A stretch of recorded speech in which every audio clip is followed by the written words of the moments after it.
One of the biggest games of the 2025 NFL season, the Green Bay Packers head to Denver to face the Broncos. Both teams lead their respective divisions, with the Packers sitting at 9-3-1, second in the NFC, while the Broncos on a 10-game winning streak at 11-2, holding the top seed in the AFC. In an uncommon matchup, both teams need a win to hold serve in the playoffs. Denver's in control of the top seed in the AFC after the New England Patriots lost earlier today to the Buffalo Bills, blowing a 21-0 lead in the process, losing 35-1. The Packers are coming off a huge divisional victory over the Chicago Bears 28-21 at Soldier Field, and are looking to keep up that momentum heading into Empower Field. The Broncos lead the all-time series 8-7-1. Including a win in Super Bowl 32, 31-24. The last time they met, Week 7 in 2023, with the Broncos holding off the Packers' potential game-winning drive in a 19-17 victory, with Green Bay trying to come back from down 16-3. Hello everyone, I am Alec Navas. Good to be back here calling NFL games. And on the surface, this is a matchup that between the two contending teams, on paper, their home teams usually have dominated the all-time series between them. These two are contenders on the surface, and Jordan Love has stepped up in huge ways over the last few games. 4 touchdown passes against the Detroit Lions, 3 more against the Bears, rallying last Sunday after a bad interception. The big play threat is back on their offense, and they continue to beat man coverage. Christian Watson has 2 long touchdowns against Chicago, Bo Nix had one of his own, and Jaden Reed reprised his old role with 3 big first down conversions and his long-away return from injury. It does help that Josh Jacobs is grinding out late yards. The defense was gassed by Game 7, but a third down stuff and a Keyshawn Nixon interception.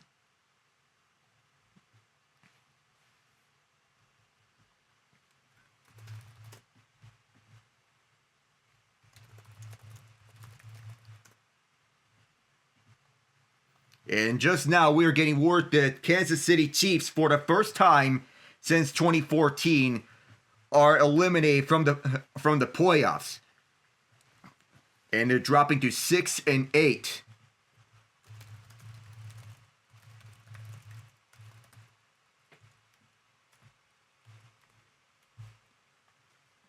It's the first time in 11 seasons that Chiefs are out of the playoffs. The Chargers looking to clinch in a few weeks.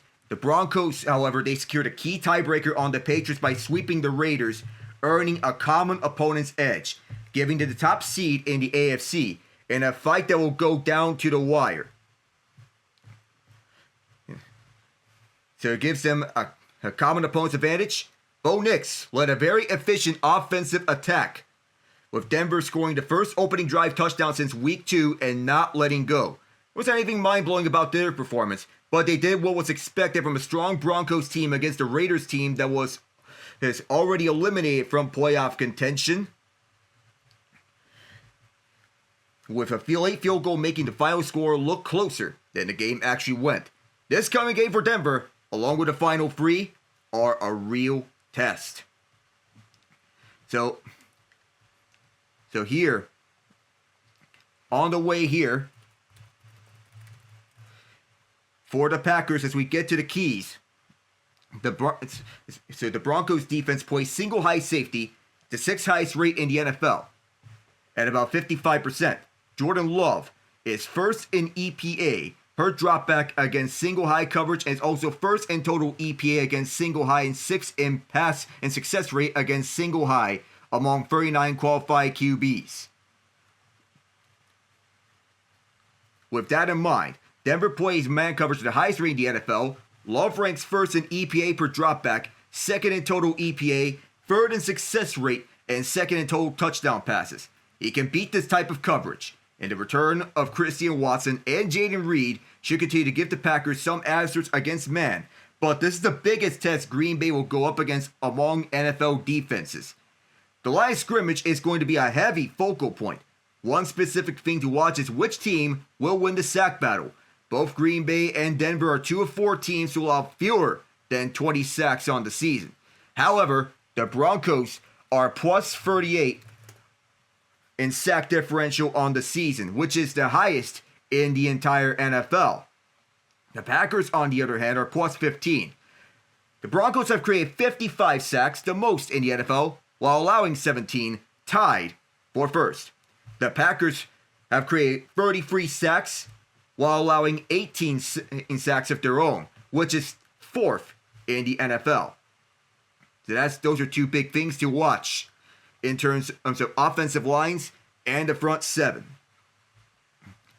The Packers need to have a standout performance from the offensive line against a deep and disruptive front, while Micah Parsons and the Packers front are in for a big test against a top-ranked pass-blocking offensive line. It's an opportunity to show they're ready for the postseason at the line of scrimmage. Can the Packers defense get off the field on third down against the ball control offense? Jeff Halfway's group can't afford to allow the Broncos to chip away and dominate time possession, especially in the altitude in Denver. But the more important battle is when the Packers, the number one offense on third down, go up against the number one third down defense. Teams are converting just 30% of the time on third down against the Broncos this season. So don't be surprised if Matt LaFleur and Adam Stenavich aggressively go for it on a few fourth downs. Lastly, the Broncos' defensive front is disruptive, but they're not a big front. And this game could be an opportunity for the Packers to use more jumbo packages to attack downhill in the run game, even against the NFL's number one defense in yards allowed per carry. With Aaron Banks, Sean Ryan, and Anthony Belton on the interior, Darian Kennard now the go-to 6 offensive lineman, the Packers have the beef to get movement in the run game. The key is going to get initial movement and then walling off the second level, where the Broncos have their best run defenders. Can the Packers turn this game around on the Broncos, control the action with the run, and dominate the clock while wearing out Denver's front? This might be the chance for Matt LaFleur to go heavy often and let the offensive line lean on a smaller defensive front. But it'll be hard to take the game out of Jordan Love's hands. He's playing well. Maybe the Packers show heavy and throw out of it consistently. For the Broncos, they go to their keys to the game. The offense was chugging against the Raiders last Sunday, and they did this with a pretty vanilla offensive scheme. They weren't anything flashy. There wasn't any trick plays from Sean Payton, and they didn't air the ball out a lot. They didn't need to do any of that. The run game was producing chunk yardage nearly once a drive, and Bo Nix was taking what the defense gave him. They were efficient, converted on third down, and stayed ahead of the chains. If Nix can produce the same performance, that is huge. So it'll be huge for them. So you get Ian on board. Well, it's going to be emotional here. But the Broncos were efficient, convert on third down, stay ahead of the chains. The rushing attack is also getting going again. The offense has been well disciplined. The second key is to contain Micah Parsons, as they are tasked to do. Every team is. Well, as they say, all good things must come to an end. It's just for a season. I was here at the game. I didn't see why Minshew came in. Well, it was a good run. But no matter what, this is a team that, no matter what happens, we'll have to see what goes on in the future. Yeah. Oh, sorry. I just got out the cold. My fingers are frozen. Yep.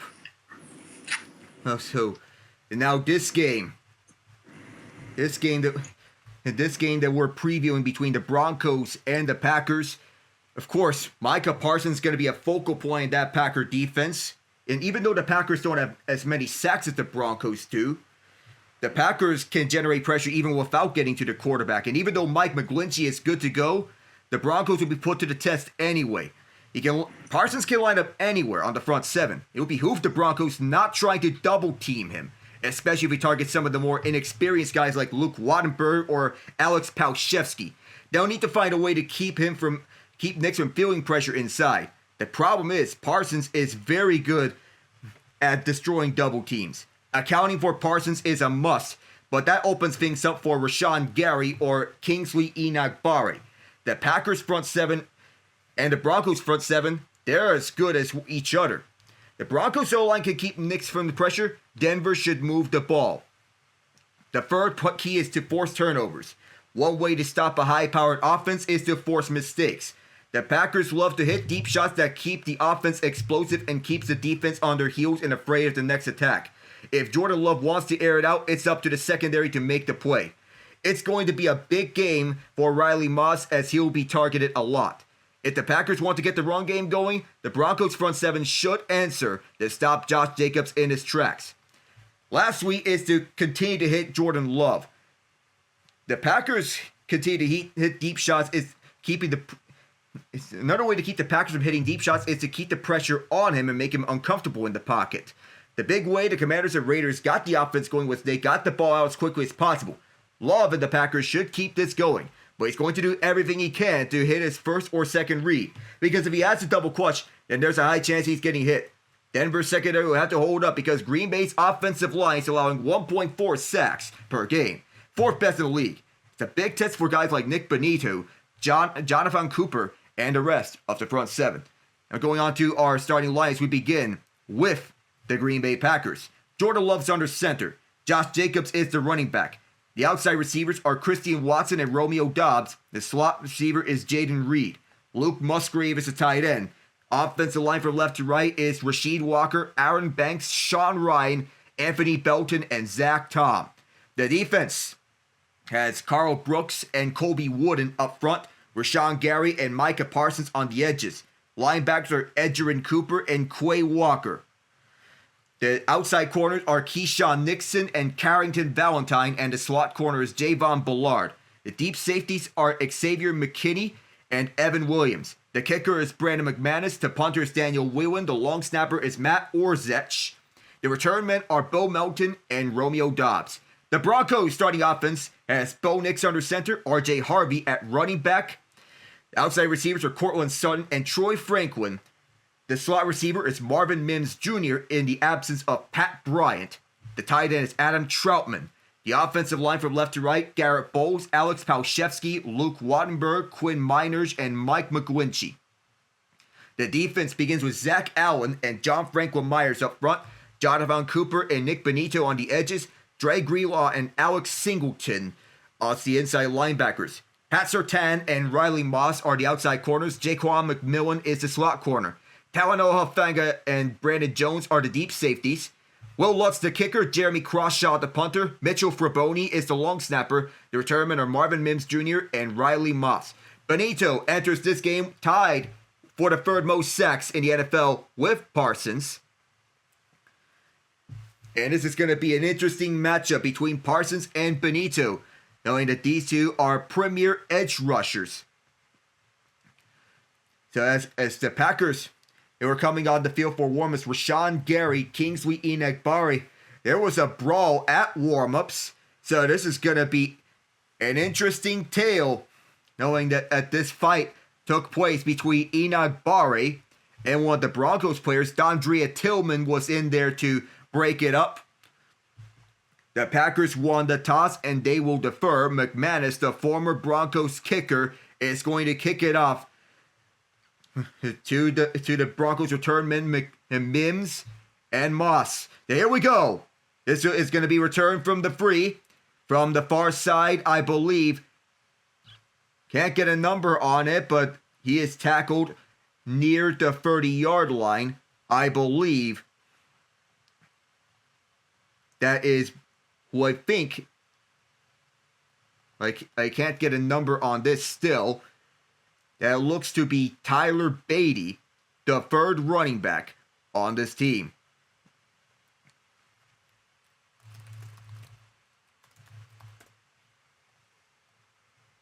Bo Nix has won 8 straight games against NFC opponents.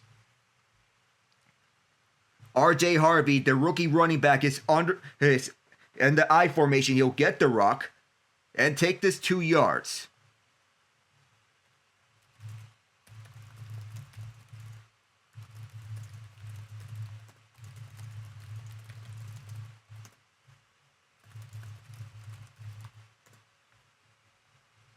Micah Parsons has been outstanding ever since coming to Green Bay.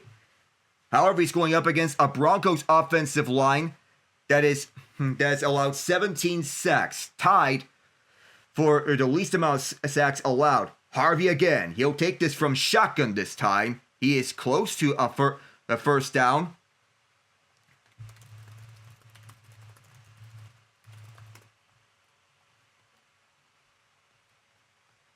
Sean Payton in his third year as the Broncos head coach, longtime head coach of the New Orleans Saints, where he won a Super Bowl 44. This is 18th year overall. And even though he's worked with Drew Brees a lot, he sees Nix and he says it reminds him of Drew Brees. Timeout taken. It's going to be by the Broncos. It's a 30-second timeout. And not what the Broncos want to go early, using a timeout this early in the game, especially in a crucial match against a team like the Packers. Two playoff contenders going up against one another. What should be a good matchup? The Broncos want to expand on their lead in the 1 seed after expand their lead on the 1 seed after the Patriots lost to the Bills, blowing a 21-0 lead. The Broncos clinch a playoff berth with a win. They were 7 of 12 on third down last week at Las Vegas. In that win, the final score was closer than it was. The Knicks sneaks it for first down. 3 yards on that. It's not the tush push, but home field advantage is going to play a factor, especially in this atmosphere.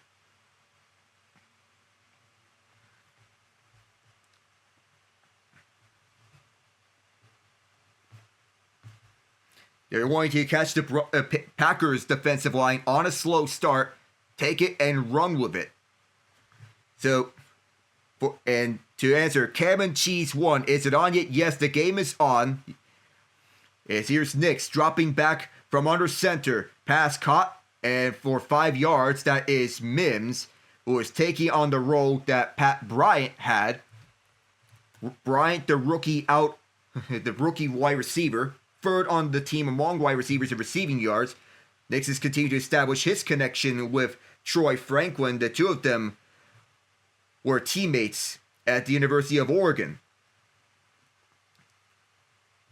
2nd and 5, and lined up wide to the left is Franklin as Lil'Jordan Humphrey is now in on the slot, motioning to the right. From the shotgun, Nix. Towards the left, Sutton catch, but instantly tackled by Valentine, shy of the first down marker. Going to be third and about half a yard. Courtland Sutton, longtime receiver for the Broncos out of SMU. With Valentine opposite him, even though the Packers, they've been operating with a by-committee approach on CB1. Keyshawn Nixon has broken up the most passes for the Packers at 16. Third and 1. The Broncos are 12th in the NFL in third down conversion rate. They have converted 40.6% of their third downs. This time it's a run up the middle for Harvey. He's got a first down. And the football comes out at the end. Was he down by contact? Is the question.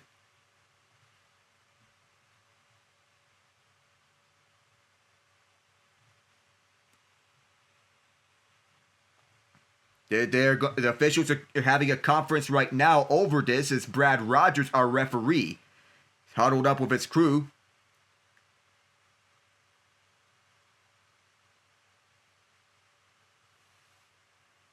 And it is a fumble recovery by Edgerrin Cooper. The ball came out at the end with Harvey getting the first down. We didn't see it at first. There was a hole, and guess who made the strip? Micah Parsons, as we were discussing in the open. So when we come back, the Packers will take over near midfield.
The Packers and Broncos have two of the best defenses in the NFL, and it's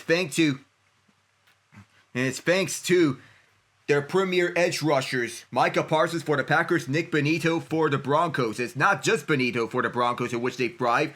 You think of guys like Pat Surtain, Jonathan Cooper, Talanoa Hufanga. You need emergence of Riley Moss, one of the few starting corners or white. We're not going to discuss this any further, as Love will throw right for his first pass, caught by Watson, takes us out of bounds. He was targeting Surtain that time. And Love's last 4 games, he's 4-0 with a touchdown to interception ratio of 9-1. 2nd and 5, where Love, 244.5 passing yards per game this season on the road with 14 touchdowns and 1 interception. He is used to being a visitor. First run for Jacobs up the middle, and he'll get 4 yards.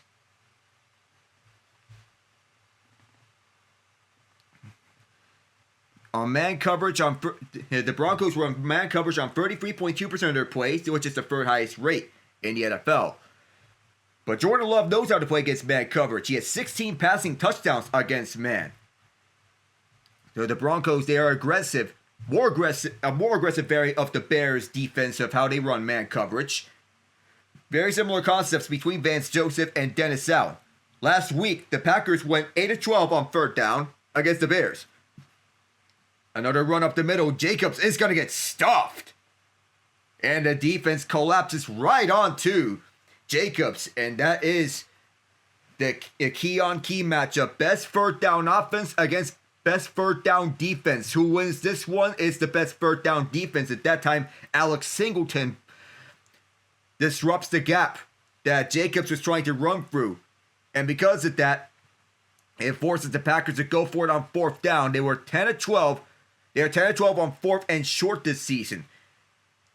Plays that range between 1 and 3 yards is 4th and half a yard. Once again, it's under center.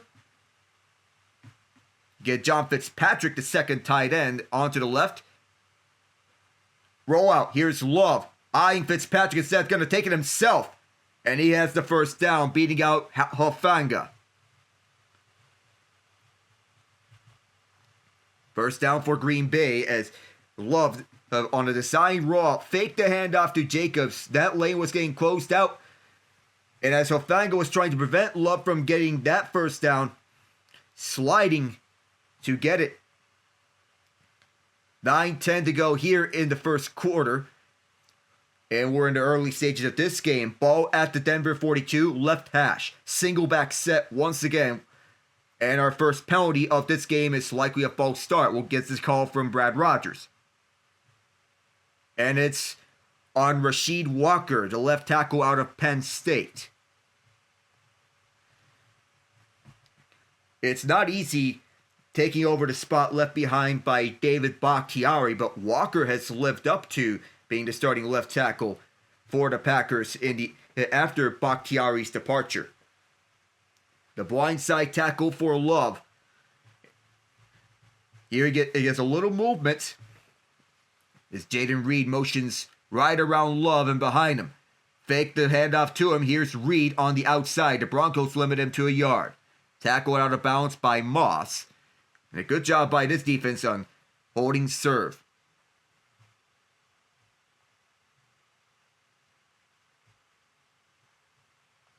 Just a short game. Moss was there to disrupt it as Jaquan McMillan shook off the block set by Dontavian Wicks. This is a speedy group from the Packers. Young and with fresh legs between Christian Watson, Romeo Doubs, Jaden Reed, Dontavian Wicks, Savion Williams, who was inactive for this game, and Bo Melton. Chris Brooks is now the running back.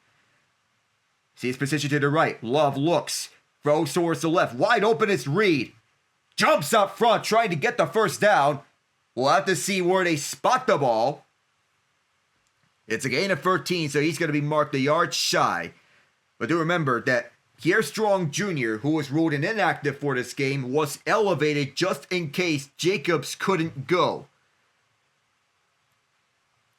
So as Reed jumped up. There we're going to see where they spot this ball. Well, they're going to mark him 2/3 of the way shy. The third tight end position as the fullback is Josh Wild. Here's Jacobs, blown up. Ha'afanga shook off the block in time from Wild to make sure that Jacobs does not get the first down, and it holds the Packers to a field goal. It's an outside toss towards the left, and as Wild was looking to set the block, Ha'afanga runs right into him, but Jacobs didn't anticipate that happening, so he ran right into him, and that forced a loss of yardage. A loss of 2 on the play, and Wild is the injured Packer here.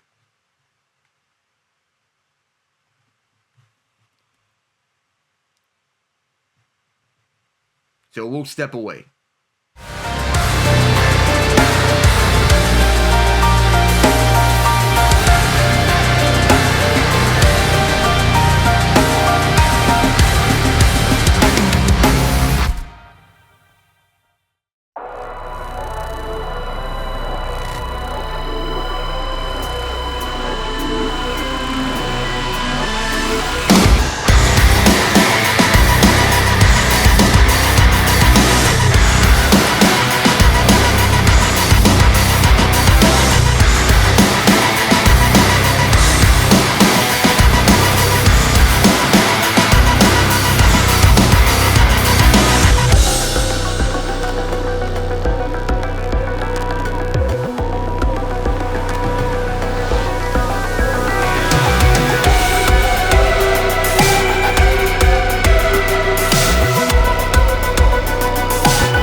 The former Bronco Brandon McManus is getting sent out there for a long-range field goal. But this season, he is 5 of 11 on field goals of at least 40 yards. This is a 53-yard attempt. He has struggled this year on long-range kicks. He is 3 of 7 between 40 and 49, but McManus has no problem here from 53. So he's now 3 of 5 from 50.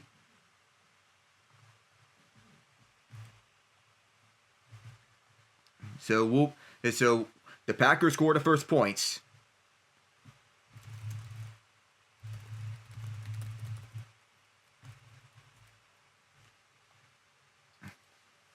So the Broncos looking to make up for the lost fumble from R.J. Harvey.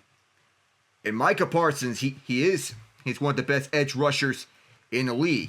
So we're going to go around the league as well for scoring updates. We just have one. That is the San Francisco 49ers. Scoring the first touchdown of the game against the Tennessee Titans. The Detroit Lions are up first on the Los Angeles Rams with a touchdown. Jordan Love and company held to just a field goal. So both of these defenses are going to get a test of one another. 7:02 left in the first. The Packers scored the first points is the field goal. So we'll see the Broncos offense back out there up against the Packers defense. McManus sends it off. Now here's Beatty. We're at our Mims. Here's Marvin Mims Jr., the dangerous return man, all the way out to the 40. Excellent run back here for Speedy Mims. Now he'll be staying on the field as a slot man. They're on a 10-game winning streak. Right now, this is the longest win streak by a single season by Denver since 2012. They have a plus 69 point differential point during the streak, however, which is the lowest all time during a single season 10-game win streak. 6:56 left in the first. On a single back. Troy Franklin motioning right. This is another running play. Harvey trying to make up for it, or rather that's Beatty. Excuse me, McLaughlin. I'm confusing all the running backs here. So it's Jaleel McLaughlin, who is running back number 2 because of the injury to J.K. Dobbins. It's a 2-yard run.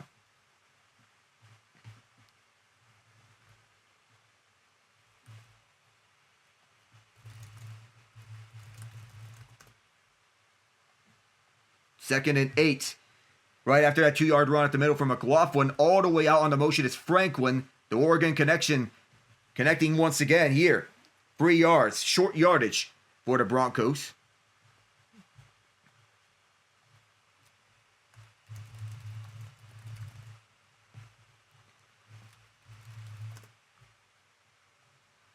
Third and 5.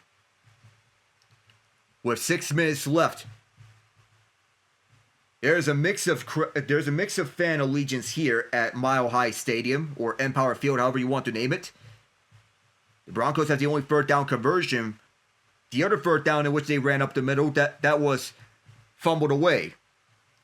Here's Nix on 3rd and 5. Swings it out for Beatty. Beatty runs into his old man Lucas Krull. And that's a 3 and out. So this defense up on one against one another.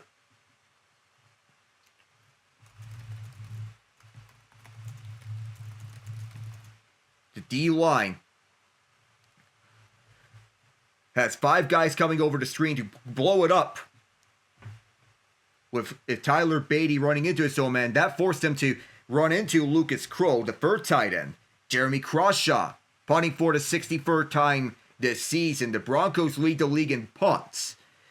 He's been a busy man here for a rookie punter. It's up. Back deep is Romeo Dobbs. He's going to let this one bounce. And the Broncos will down it. Tipped to the 6. Where was it touched first? It was touched by Jordan Turner. There is a flag down.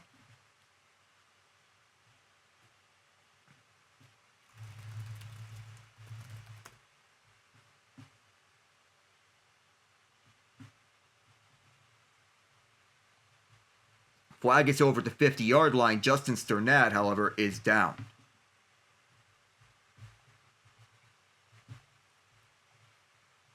His unnecessary roughness against Kingsley Enagbare.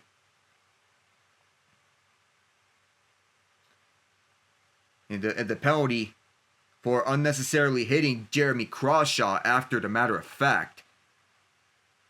And this brawl narrative continues onwards to this point. We'll return in a moment.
downtown Denver, where the Nuggets and the Avalanche are rolling nicely. The Broncos looking to win their division for the first time since Peyton Manning rode off onto the sunset. And it looks that way. Emmanuel Wilson is now in the game, while John Fitzpatrick is now in as the fullback. Christian Watson motioning left. Wilson stuffed at the line of scrimmage, at the free, and more shoving. During that play, Aaron Banks needed to be calmed down. 55 sacks. And this Orange Crush defense in a revival, they have allowed the third fewest third down conversion percentage, and they are the best red zone defense in the NFL. They have allowed 282 total yards per game, which is third fewest in the NFL as well. So do keep that in mind. It's one of the best defenses in the league that can keep pace with the Houston Texans. 2nd and 8. With Love at his own end zone, untroubled, throws it out left side, wide open, jumping up, it's Musgrave. Near the 30, and Singleton with a two-handed touch to make sure he does not get up. 4 minutes left. And Luke Musgrave gets open. Talanoa Fanga fell. If you're trying to go inside, and Musgrave faked him out on the route.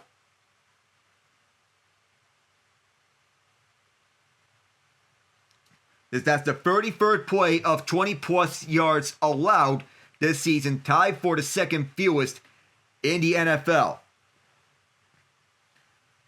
Wilson's going to stay in. Musgrave motions right. Fitzpatrick as well. Play fake to Wilson. Now Love throws it out towards the right side. It's Dobbs this time. Once again, against man, this is where Love is at his best. And he finds Dobbs for another big play up against Riley Moss, who we anticipate is going to get targeted a lot. A key block from Wilson on Brandon Jones, who was blitzing from the safety position. Dobbs comes out of his route and adjusts to make this catch. It's a by-committee approach for this receiver group. 2:45 left. If the Packers are rolling here, back-to-back plays of at least double digits. Now it's Chris Brooks, who gets about 6 yards. Nice run for the third running back of this group. 2nd and 3, you're going to say 7 yards. If you're going to play man-to-man coverage, you have to keep up with your guy. Brooks looks shaken up after this run. So he's going to head off onto the sideline. Christian Watson comes in. 5 for 5. Heading up 4 different receivers, 71 yards on the day so far. And it's the first quarter alone. It's Jordan Love. So he's hit on his first 5 throws. Wicks his position wide to the left. Watson walks on the motion. Another play fake. Flag down in the linebacker core. Catch and the first down. Hurtling over is Fitzpatrick, and Sutton on the tackle attempt is shaken up. That would be big for the Broncos. Oof.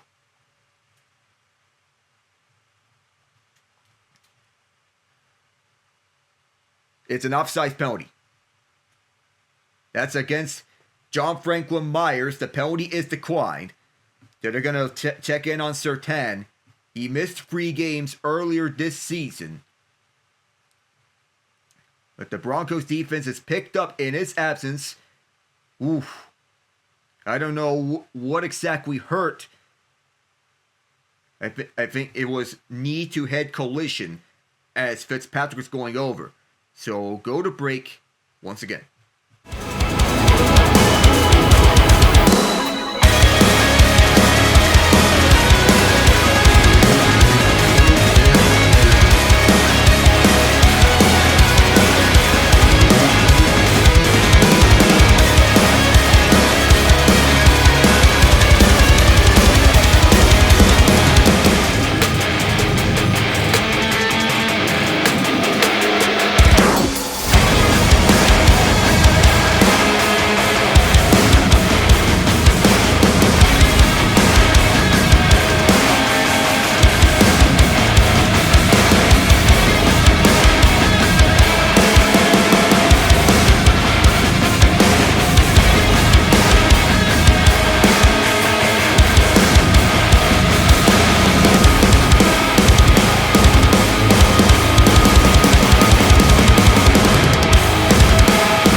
Sutton is keeping the helmet on. He's going to sit out a couple plays before coming back onto the field.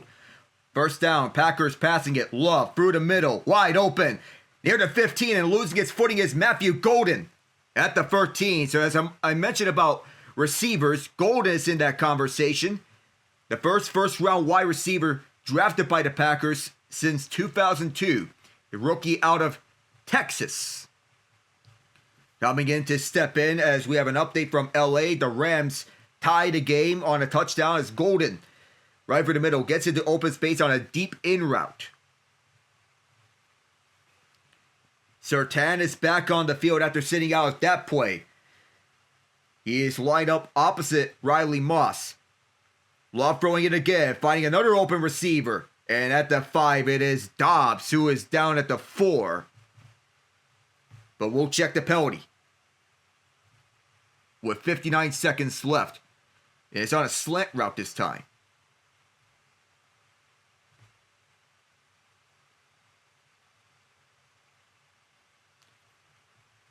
So it's an RPO. It's an RPO. Rasheed Walker took a one too many steps beyond 1 yard of the line of scrimmage. So he's called for the ineligible man downfield penalty. 59 seconds left. So that sets the Packers 5 yards back.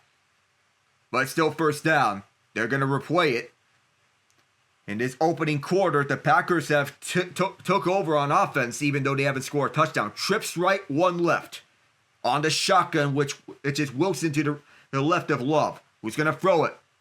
Dancing out of the pocket, being chased down by Malcolm Roach. He's going to take this out on a run of 4 yards. And that is likely going to be the last play at the first quarter. The clock shows 25 seconds. They don't need to run another play. Josh Jacobs has not been used in this drive.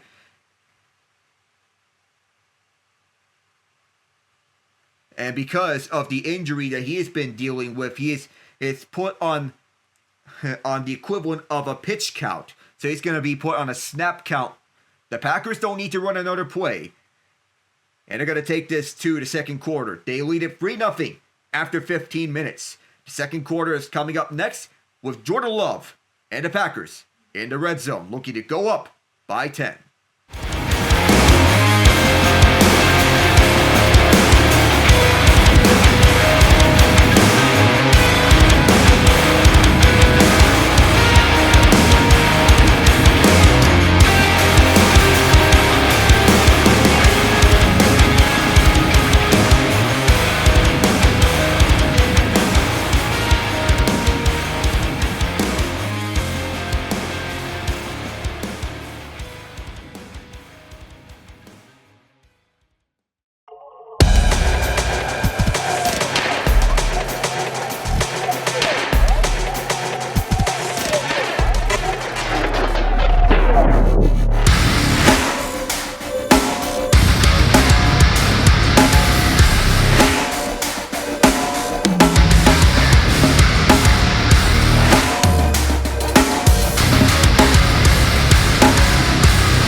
We are into the second quarter here. The Broncos looking to capitalize here in the red zone. They have the best red zone defense in the NFL. The Packers seeing this as an opportunity to take advantage. 2nd and 11.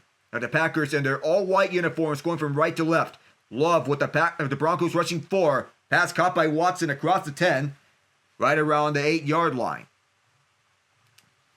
So that will force a 3rd down and medium situation. 3rd and 6.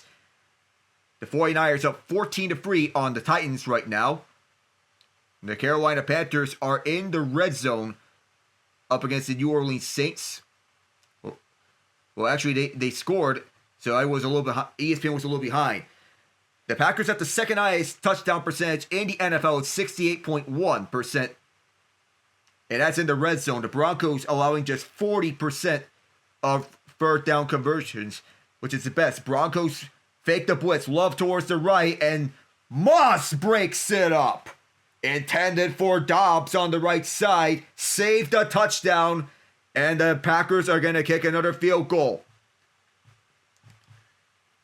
Dobbs actually had this one go off his hands, though the added shove from Moss did not help matters as he was the one defending. And Vance Joseph is pumped up after the defense held their own in the red zone. This time it's a 26-yard attempt for McManus, the former Bronco, from the left hash. Orzic snapper, Whelan holder, McManus kicker, and it's all perfect. 6-0 Packers as we are 49 seconds into the second quarter. And Green Bay is rolling here. Broncos to the ball when we return.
Green Bay scored the first 6 points. It's on back-to-back field goals. The Broncos held their own defensively in the red zone,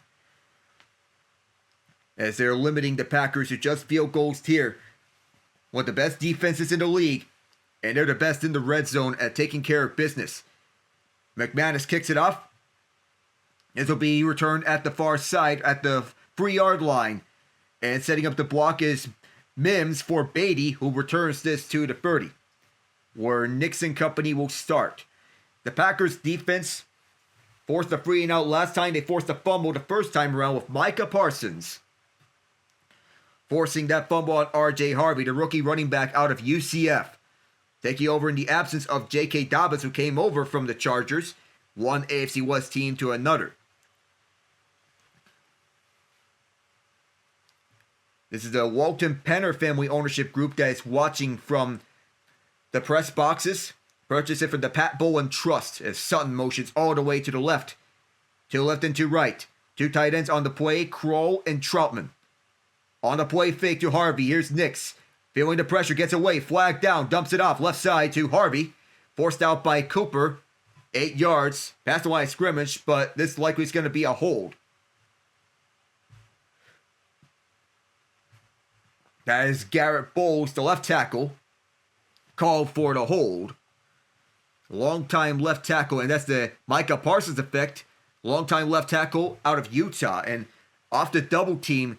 And because of Parsons getting onto the pressure, Bowles had no choice but to hold on the play to try and buy Nick some time with the hopes that he would get away with it, but the refs were not buying it. He and Alex Palshevsky were double teaming him, and Parsons has a habit of beating double teams. The Broncos average 8.2 penalties per game this season, second most in the NFL. Motioning all the way right is Franklin. Nix finds Franklin at the 25, running this to the 28. He is carried by two defenders. Oh my goodness, that had the potential to be ugly, and more flags come out as a result. And that is over-aggressiveness by both Keyshawn Nixon and Javon Bullard. That's going to tack on 15 more yards to my knowledge. And it is.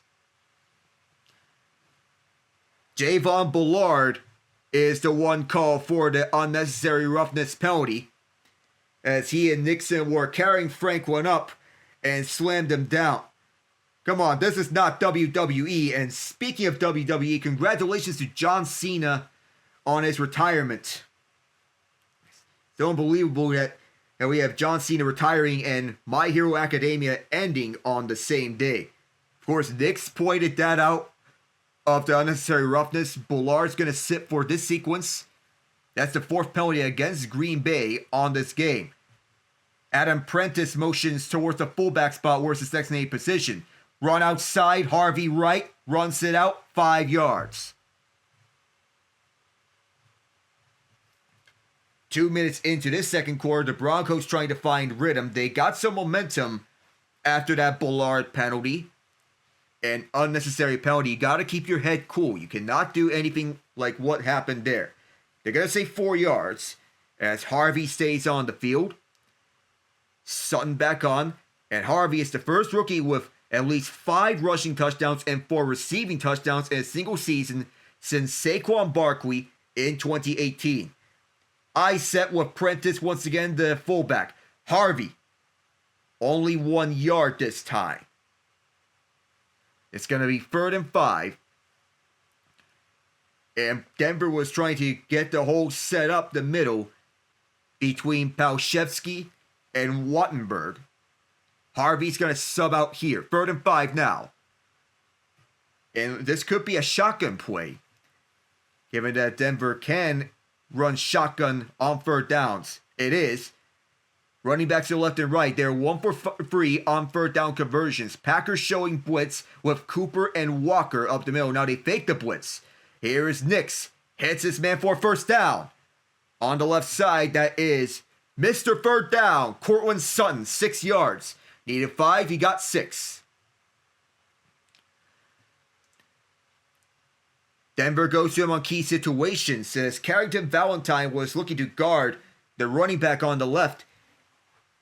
He sees that the ball was being thrown towards Sutton's way. 56 catches, 773 yards, 5 touchdowns for Sutton on the year. He is Mr. Reliable all year long. There is movement, a cha-cha on the line. Not a cha-cha, but rather that's early movement from Tyler Beatty. Might have had his head up a little too early. Bo Nix is one of the quarterbacks that has the quickest time to throw.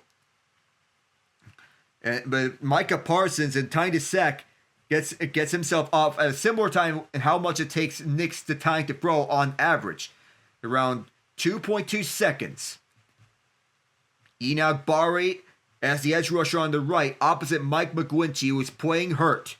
And around to Marvin Mims Jr., and he gets 8 yards, the penalty yardage back, and then some more. Xavier McKinney to stop, 2nd and 7. A jet sweep on towards the left side as McKinney with a big boom on the end. Helmet to helmet. And the physicalness of this defense is one that should not be underestimated. Mims is going to sit down for this next play. Michael Bandy was elevated from the practice squad because of the injury to Pat Bryant as Franklin motions all the way right. Nix on the play fake. And that is dropped. Micah Parsons was in on Evan Engram, who was once the starting tight end, coming over from Jacksonville. But now it's the backup to Adam Troutman, formerly the tight end of the New Orleans Saints.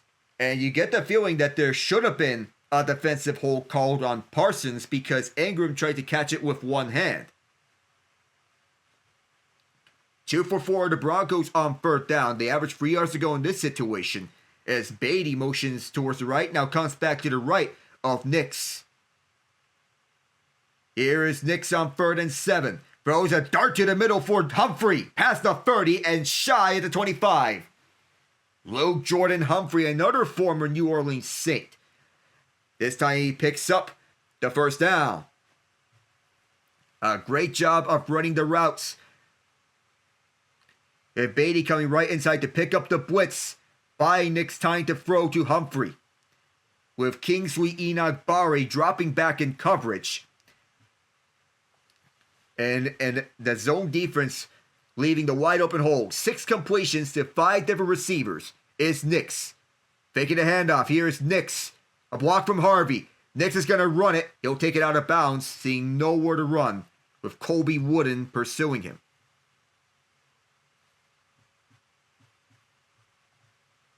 2nd and 9 at the end of that run.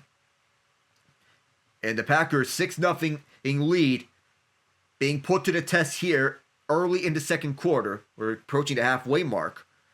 With Nix coming out the huddle. On the first 2 drives, the Broncos picked up 28 total yards. On this drive, they have picked up 44. The pass selection has been pretty even. Inside handoff, Harvey. Near the red zone on 2nd and 9. About 5 or 6 yards. It all depends. They say 6 yards. 3rd and 3. Denver, not as explosive in this offense as Green Bay, but they have a style of offense that can do the job. Harvey has 22 yards of rushing yards on 6 carries, even though he has that 1 fumble.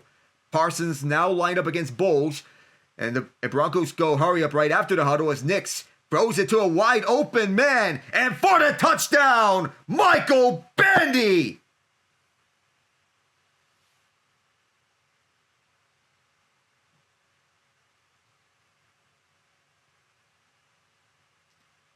Called up from the practice squad earlier this weekend in the wake of the injury to Pat Bryant.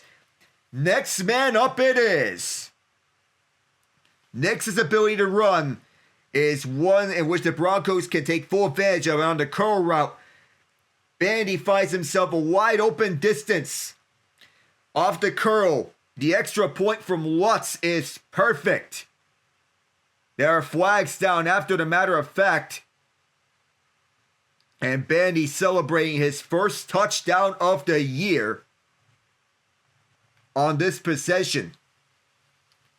Bandy has been around the league for a while. His first touchdown as a Bronco this season. This penalty is going up against Denver.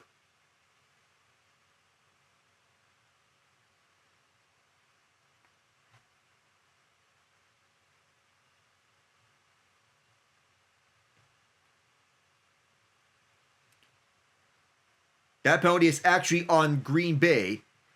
So the flag is on the play against the Packers. So the Broncos will kick it off from the 50 instead of their own 35. Michael Bandy, welcome to Denver. The Broncos lead 7-6.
They're going skiing here in the Rocky Mountains, and they're enjoying life.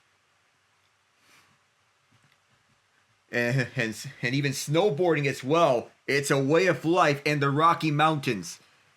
The snow, it snowed earlier. Even though the snow hasn't melted yet, you know it's going to get colder throughout the days as it is on the Rocky Mountains. And a nice kick out of bounds. Will Lutz knew the situation and kicked out of bounds because of the loophole on the rules. The kick is out of bounds, so the Packers will start for the 25. Chris Boswell was one of the first ones to expose this loophole on the rule book. And with the kick, if it is a touchback, that means the Packers will start from the 35. If it's out of bounds, they'll start from the 25. So that is the loophole in the rule book, and a nice job by Lutz to expose that loophole. The penalty is enforced as Musgrave motions to the right. Play fake. Love rolls it out. Here is Musgrave with the catch. Rolls it. 7 yards. So it's 2nd and 3. Had to see where the spot was at first. And Musgrave has been solid ever since Tucker Kraft went down to an injury. Musgrave was originally the starting tight end for the Packers in the Jordan Love era. But that all changed when Kraft had his major breakthrough. Halfway mark of this second quarter, Broncos lead 7-6. Christian Watson motions to the right of the right tackle, Zach Tom. Play fake to Jacobs again. Love, all tight, a data throw. He airs this one out. And in the area is Jaden Reed. It's out of play. 3rd and 3. Great coverage by the Broncos that time. And an incomplete chance. Ring out here at Empower Field. The blitzing safety Brandon Jones, formerly with the Miami Dolphins as Jonathan Cooper, was coming in on Love. And Benito was dropping back in coverage that time. Everybody on the Packers was covered. Watson, well accounted for by both Moss and Afanga. Reed, by who I believe was Sertan. Chris Brooks in the game now. The Packers have yet to convert on 3rd down. They're 0 for 3. Reed motions left. Broncos send 5 after Love. Quick strike to Reed. And he's still going down the near sideline. Tackled in Bronco territory by Greenlaw. Big game for the Packers, and what a way for Green Bay's first down here. On third down. A simple motion route towards the left for Reed as Matt LaFleur and Adam Stenavich drew that one up. It's a catch and go route over towards the left down at the Bronco 40. Jaquan McMillan lost this man. He was looking to cover Christian Watson, but left Reed completely unaccounted for. Last week, Reed had 31 receiving yards. Today, he has 43. Single back set. Jacobs to run here up the middle. Breaks free from several tacklers and gets 8 yards on this run. More shoving. It's not over with the feud between these two. McMillan is in someone's face. Hufanga also in there, but nothing more. That feud died down instantly. It'll be 2nd and 2 with Jacobs still in the play. Remember, he has a snap count onto him, but a nice hole opened up by Walker and Bo Melton. That all started between McMillan and Melton as the two were exchanging shoves with one another. You remember, things started in practice, 2nd and 2. And I think this is going to be a timeout call. The play clock ran out, so the Packers called timeout. 5:56 left in this second quarter. So we'll be back here on this game as we check around the league. The Rams up 14-10. Panthers and Saints tied at 7. 49ers and Titans, with the 49ers up 14-10. The Colts are up 6-3.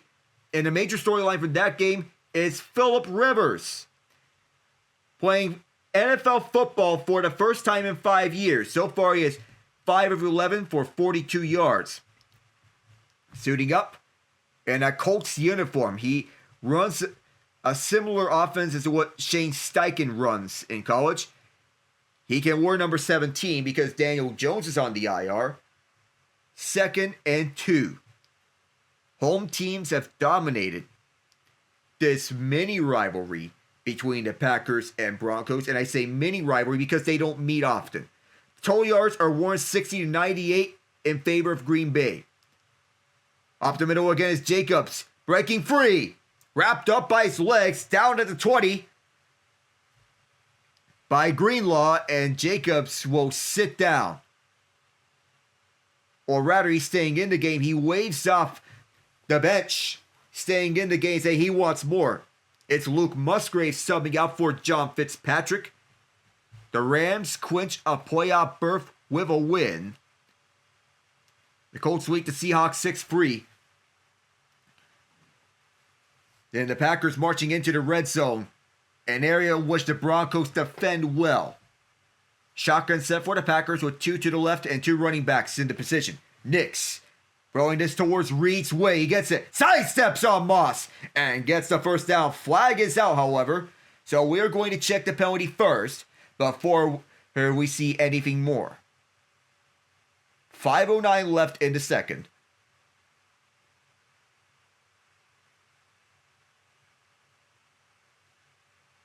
The penalty is declined. It's illegal use of hands on Dondrea Tillman. 92 in orange. The first down will stand as Reed took off and ran towards the right. He was positioned as the running back to the right. Love looked this way and up against man coverage. Once again, the Broncos utilizing man coverage, something that they've done so well this season. The Packers continue to find ways to beat that out. 1st and goal. The Packers average 8.3 yards per play. The Broncos 5.2. Flag out immediately. Jacobs trying to go to the end zone. Push further. And he is in, but we'll check the flag.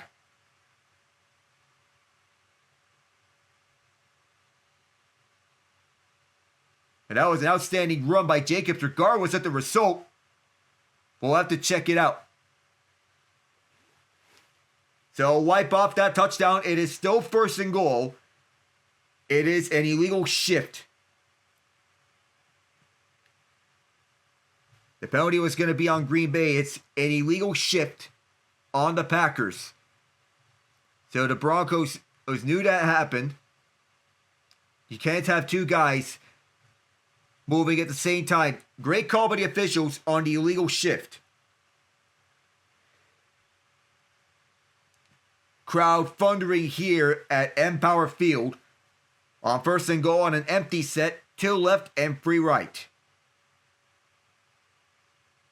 Chris Brooks is wide out to the left. Broncos send 4 and the pass is dropped. He was looking Musgrave's way. Could not hang on to that. The Oregon State Beaver. Second down. And that's an Aaron Rodgers play. Throwing it into its tight end in the flat. You're looking towards the front. And that didn't fare well with Love making a quick throw as he was wrapped up by Zach Allen, the former Arizona Cardinal. 11 of 14, 147 yards is Love. Has yet to throw a touchdown pass. Look out for Hufanga back deep. From the 15, second and goal, and another timeout taken by Green Bay. The second of this half.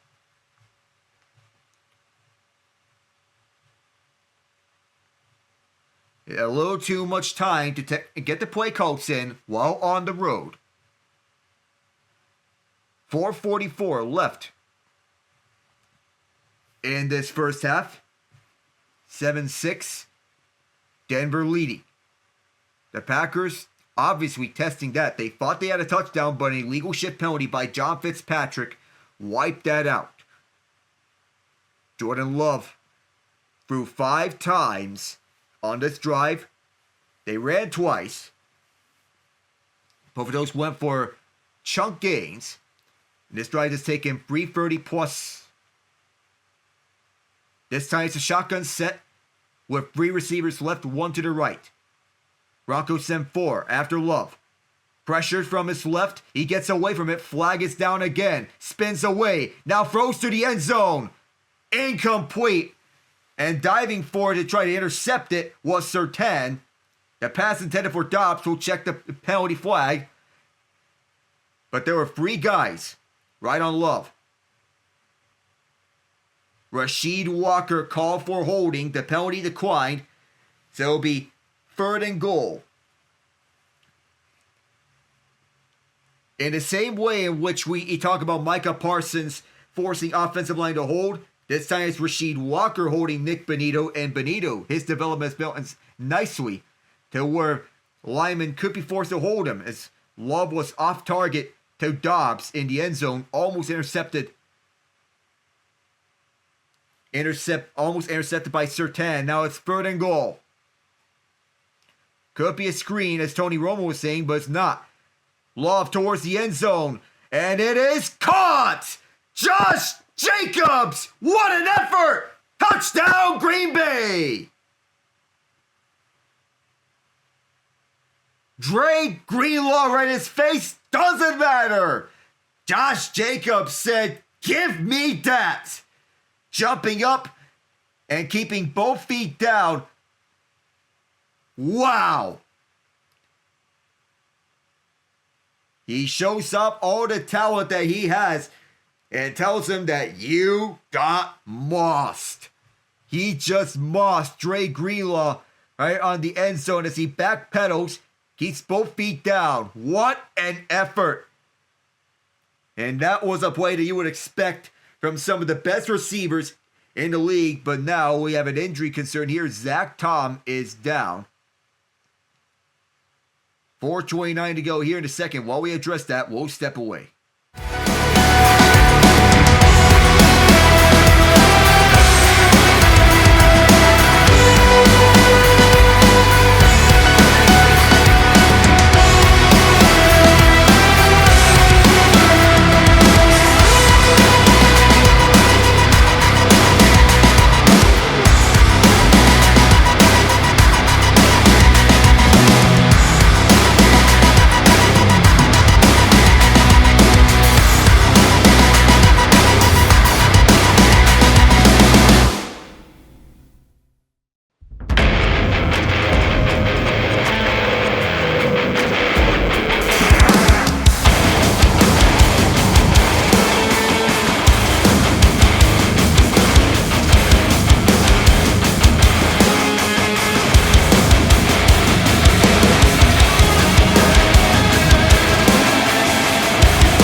265th career reception for Josh Jacobs.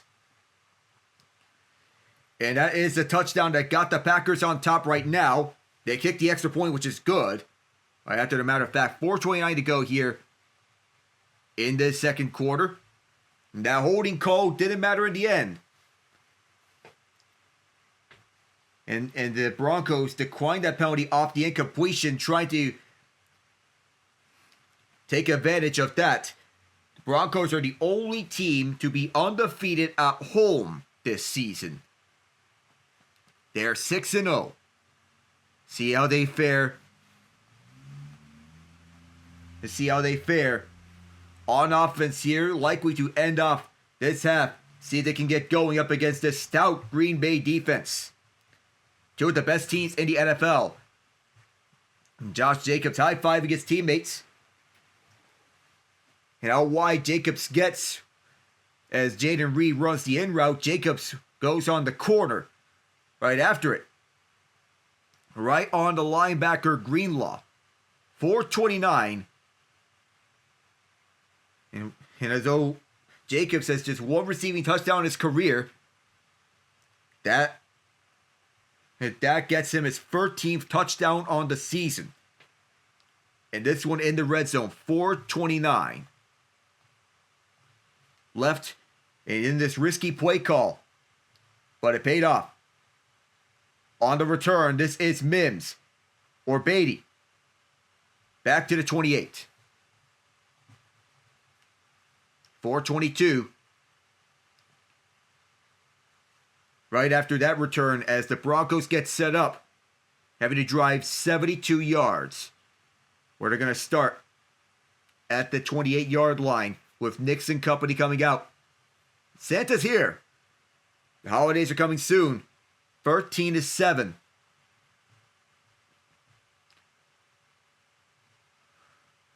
And Vance Joseph did his job on the first few drives against this Packer offense. Jeff Halfway doing a remarkable job with this Packers defense. It's the run to the inside. RJ Harvey has a lane. And he gets 8 yards out of it. 4:15 to go. Alex Palshevsky filling in at left guard. 2nd and 2. 8 yards on this run. And the double team up the middle. Open up that lane. Palshevsky shifted on this motion. Nix. Clean pocket. Airing this out towards the right for Sutton. Wide open. Past the 30. And past the 25. Down at the Green Bay 22. Big plays. That's what he's known for. 42 yards for Courtland Sutton. Mr. Reliable. Double move right on Keyshawn Nix on one end. And he takes this down the distance. Near the red zone on the edge. Sean Payton and company trying to figure things out offensively, and they are. Nix 8-9 for 1 or 2 yards and a touchdown. Quick throw to Sutton. It's on a slant. And this one is about 4, maybe 5 yards.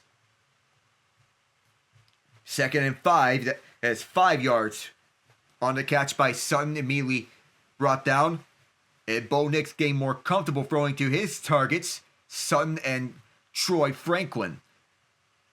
13-7 is the Packer lead. Quick throw to the left and almost picked up. Here's Troy Franklin with an edge. 1st and goal. He intercepted an interception, if you can call it that. Carrington Valentine jumped the screen. Franklin recognized and felt the pressure from Franklin, or Valentine rather, shook off the tackle attempt, and then Courtland Sutton sets the block on the outside under the sign screen to the left. Kept on rolling. We'll have to see if the right knee was down. We'll see. This is close. Oh, I don't think he was down. This should be a touchdown. So now, are we going to see a challenge?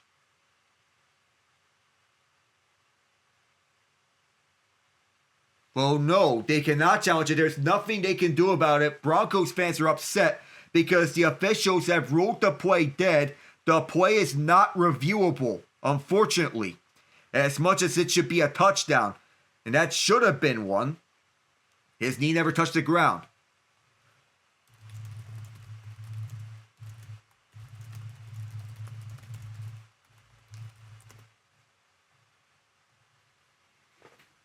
So they're going to blow it. The ref never saw it. And Franklin upset.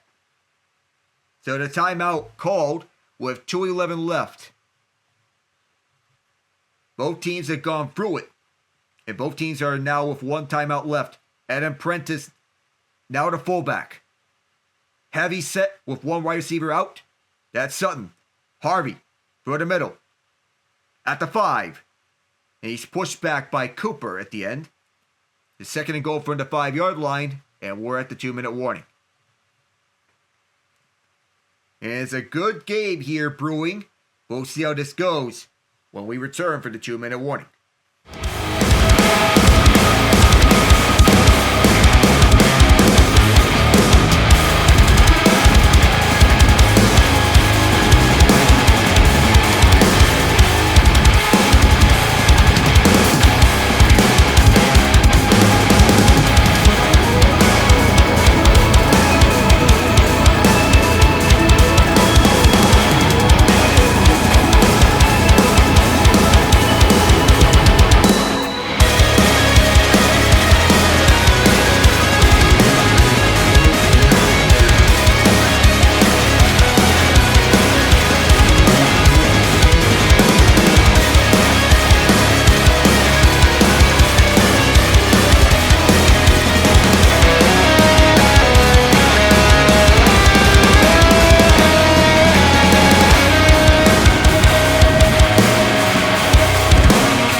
Back here for the 2-minute warning. The Packers defending this time. The Broncos are driving in the red zone. They're at 2nd and goal from the 5. They're good about cheeseheads that have made the trip. Coming down from the state of Wisconsin. There's some nice bars around Wisconsin watching Packers games. And a good opportunity. It's 13-3 Colts as they're up against the Seahawks. Phillip Rivers throwing for his first touchdown in 5 years, and it's to Josh Downs, switching to number 2 out of deference to Sauce Gardner. No, Gardner's out indefinitely. R.J. Harvey in motion. Comes back to the shotgun left. Here's Nix now. Nix throwing to the edge of the end zone, and it's a touchdown! Lil'Jordan Humphrey!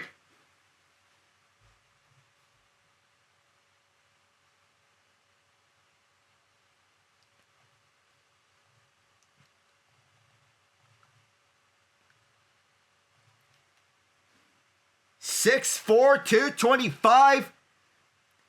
Lil'Jordan showing up in a big way right at the edge with the catch right on tight coverage. The Broncos with an extra point can take the lead again with 1:56. It's up and good. 14-13. Not so little, but he is with a big heart and a big height. We'll be back.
156 from halftime. The Packers will receive now. We'll see what they can do with 156 of clock and one timeout. The Broncos also have a timeout. Lil'Jordan Humphrey, the most recent touchdown catch. Touchdowns have been from unlikely sources for Denver. And this was dropped, picked up back, and handed off. This is disaster in the making for the Packers early on. They get this back to the 12. And that was not what Rich Bisaccia wanted. Special teams coordinator for the Packers. Former interim head coach of the Las Vegas Raiders. He coached them to an unlikely playoff berth after the resignation of John Gruden in 2021. To 10-7. The Chargers and Bills tied at 10-4 in the wildcard standings. Houston at 9-5. They all won their games. The Broncos at 11-2 can clinch a playoff spot with a win. You have to hold off the Packers here. Love, well protected, to the middle, caught by Watson, shoestringed at the 33 or 23, depending on where they go to or what I see. I can't see anything, but they say 33 actually, so I was right at first. So that went for 22 yards from the shotgun. Love throws it middle, wide open. At midfield is Musgrave as he runs this and brought down by Singleton. The Packers picking apart the Broncos defense, roughing the passer penalties added to that at the end. And now the Packers are in great field position very quickly after the roughing the passer penalty. And that was a low hit from Zach Allen, as he was being brought down both by him and John Franklin Myers. You can't hit someone low right after getting rid of the ball. This orange rush defense in this first half having some cracks. Pass protection has been holding up nicely for the Packers for the most part, even without Zach Tom. 14-13, Denver leads it. Broncos send 4 again. They get to Love's face. He gets it off quickly to Musgrave. Tripped up to about the 33-yard line in Denver territory. Jahdae Barron with the stop. That's 3 yards. 2nd and 7. And the Packers are certainly within range of a field goal. 1 minute to go. On a shotgun, it's a run by Wilson, who runs right into Franklin Myers. And the Packers, they were stuffed at the line. 3rd and 6. On the run. He ran directly into Anthony Belton, his own man. And here, if you're the Packers, you gotta let the clock roll. 32 seconds now. And this would normally be where Nick Bonita would come in. Want to have the clock run down to, say, 3 seconds on the play clock. Broncos bring the blitz, and it's caught. Dobbs gets the first down. And so now, where do you change your plans here, or do you keep your same plans? The Packers called timeout for the last time. The injury is a right knee injury for Zach Tom. Darian Kennard, the 6th offensive lineman in this group, is filling in his place at right tackle. He's held up well. Brandon McManus warming up for a potential go-ahead kick. So someone else is so Marvin Mims Jr. is dealing with a stinger. So Mims on the sideline for this moment. Packers at the Bronco 22.5. John Fitzpatrick motions to the right, 3 right and 1 left. Broncos are guarding the front of the end zone. Broncos send just 3. Love, well protected, just dumps it out left. And out of bounds, stopping the clock is Chris Brooks, as he had to evade Alex Singleton. 2nd and 4. 10 seconds left in the half. 2nd and 4 upcoming. And this is where you play side steps Jordan Love, 5 for 5, 54 yards.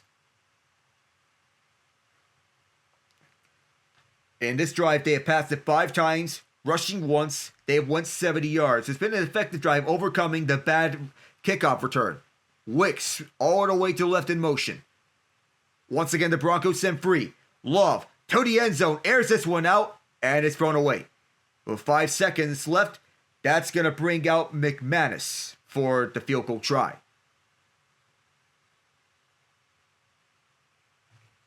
And that's going to end up as the only incompletion of this drive for Jordan Love, with McManus looking for a go-ahead kick. He's the all-time leader in points and field goals made at Empower Field. He was the Broncos kicker from 2014 to 2022. That's a 9-year tenure with Denver. This is from 34 yards for the lead from the left hash. Up and good. Through the uprights, and with 2 seconds left, the Packers are up 16-14. So they take the lead back. So there's 4 lead changes already between these two teams. And this could be a possible Super Bowl preview. The Broncos hold the top seed in the AFC. A win will have them clinch a spot. They are also looking to hold off the Los Angeles Chargers in the AFC West race, while the Jacksonville Jaguars are looking to hold off the Houston Texans. The Green Bay Packers are 9-3-1. They still have the NFC North lead over the Chicago Bears. The Detroit Lions, fighting for their playoff lives, are running out of time. They've ran into these two are running into playoff teams one another. The Lions are up 24-17. McManus sends it off, and this return could likely do it for the half. Out the end zone is Beatty. Brought down. Doesn't get very far. And that will do it for this first half. Green Bay will receive the second half kickoff. They lead it 16-14. When we come right back out the halftime report, we'll go over the final score so far. I'm Alec Nava. We'll see you then.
It's 16-14 at the half. The Packers leading. Right after the Brandon McManus go-ahead field goal, the Packers kicked 3 field goals on this game. The Broncos scoring 2 touchdowns. On first down efficiency, both teams have been pretty even so far. The Packers 3 of 6. The Broncos 4 of 6.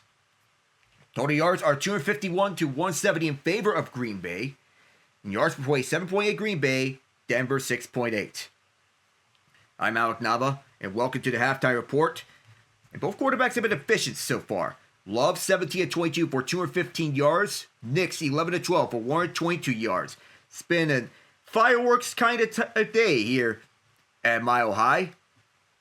And currently the Carolina Panthers up 16-7 over the New Orleans Saints. Looking to take advantage of the Tampa Bay Buccaneers collapse. The Baltimore Ravens have eliminated the Cincinnati Bengals from playoff contention on a 24-0 shutout. Rasheen Ali, Zay Flowers with the passing touchdowns caught from Lamar Jackson. And then Kyle Van Noy with a pick 6 off of Joe Burrow through 2 interceptions on the day. The Los Angeles Chargers eliminate the Kansas City Chiefs for the first time since 2014 from playoff contention in the regular season.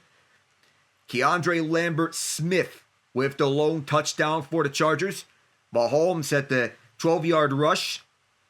However, he was taken out by a knee injury, and it looked ugly. We are not going to describe it. The Bills erase a 21-point deficit to beat the Patriots to stay alive in the AFC East race. After Travion Henderson scored his first rushing touchdown on a 52-yard run after Drake May scrambled twice, the Bills come out of a fire and a cannon, scoring 21 unanswered themselves. Dawson Knox twice, James Cook have won before Travion Henderson scored on the first play. Buffalo answered 11 yards, 7 plays, 65 yards, 301. Washington prevails over New York. The Giants keep the first pick as of now. The Commanders end their 8-game losing streak.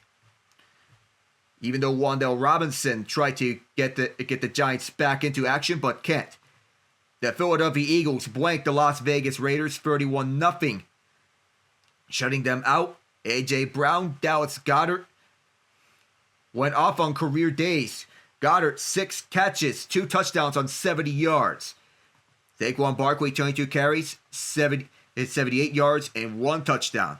The Jacksonville Jaguars stay ahead in the AFC South race with a 40-20 win over the New York Jets. Trevor Lawrence with 5 touchdown passes on the day, and he had 1 on the ground too. If throwing strikes to Bayshow Tootin, Brian Thomas Jr., Travis Etienne twice, or rather 3 times, and a rout. The Houston Texans similarly have routed the Arizona Cardinals. The C.J. Stroud Company winning 6 consecutive games after starting 3-5. The best defense in the NFL does it again. Nico Collins. Nico Collins with a 57-yard bullet. And as C.J. Stroud was rushing to the end zone, Woody Marks helped him out. Dalton Schultz has a touchdown of his own. And Collins, once again, another touchdown. And an unlikely hero, Jawar Jordan of the Texans, with the game of his life, 106 yards rushing. As of now, the Detroit Lions up 24-17 at halftime on the Rams. The Rams received the second half kickoff, but Jamison Williams and Amon-Ra St. Brown twice with touchdowns for the Lions. The San Francisco 49ers up 17-10.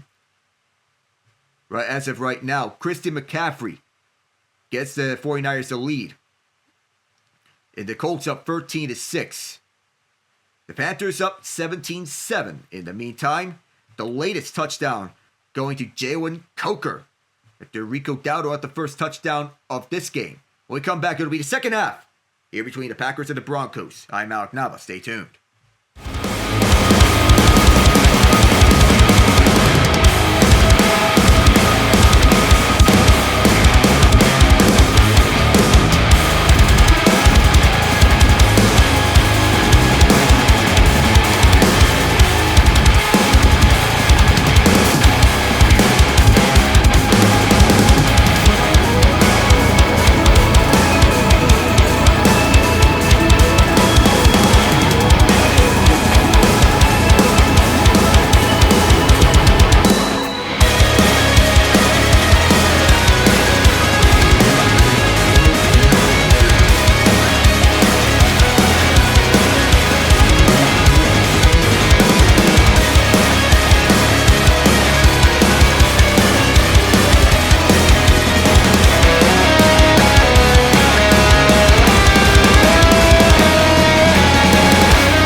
Green Bay will start the second half with the ball.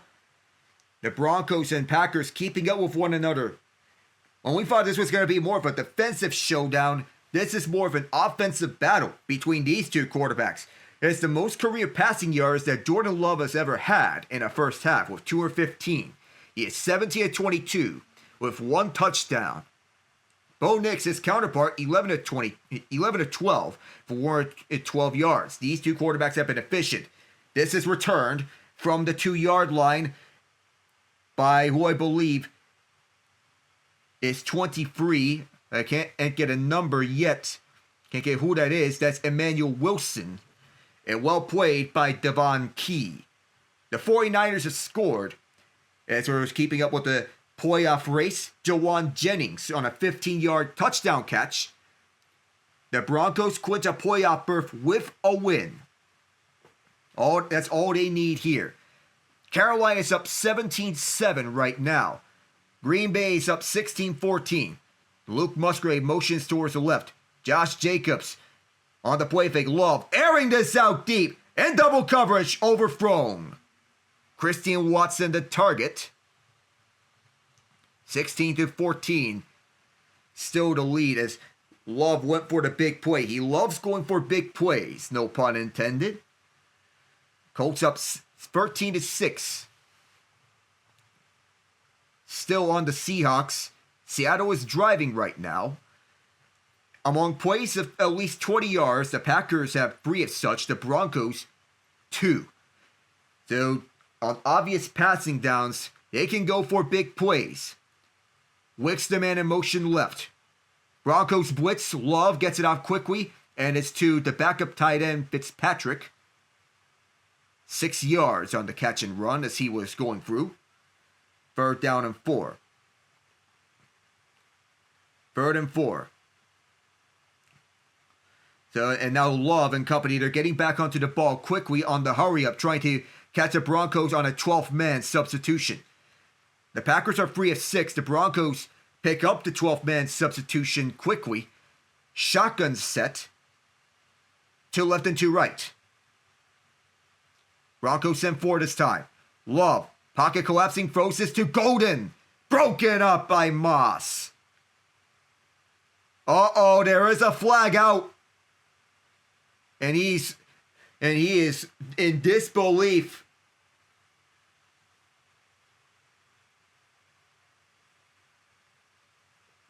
And he cannot believe he is called for pass interference. He believes that was a clean breakup. One-on-one with Matthew Golden. He turns around at the last moment, but he clearly grabbed onto his arm. That is clear pass interference. You cannot grab onto the arm of a receiver.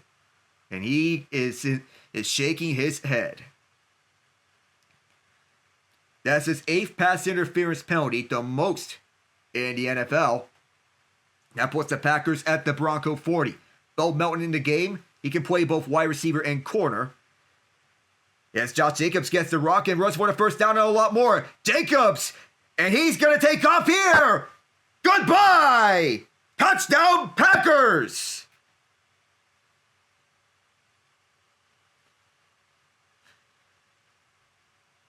Still doing it to them, even in different colors. Formerly with the Raiders, now with the Packers. Josh Jacobs doing it all. 40 yards, taking it the distance. The whole setup and a big one between Aaron Banks, the left guard, and Sean Ryan, the center. This offensive line has battled injuries all year long. 13 rushing touchdowns this season. For Jacobs, tied for the second most in the NFL, and his second at this game as the extra point is good. 40 yards for Jacobs right after the pass interference penalty by Moss, taking advantage of it. We will return.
among explosive plays, that counts for another explosive play. And Josh Jacobs, that 40-yard touchdown run is now the longest run of the season for the Packers this year. His previous longest was 29. What injury? He seems to be just fine. McManus is set to kick it off, and he will send this towards the far side. Angled well, and Jaleel McLaughlin this time is returning it about the 29-yard line, where the Broncos will start. This Denver defense, which is normally held up well, and heading back to Denver up against the Packers, their biggest test of this season, knowing that the Packers just have as good of a defense as the Broncos do. And this team is controlling the pace. The Packers are up against a Broncos team that totaled 142 yards in the second quarter. Adam Troutman comes in towards the right tackle side. Audible set. Courtland Sutton there. On the play fake, Nix rolls out, pursued by Gary. Flush this, and he meant to throw to Franklin. He instead throws it away.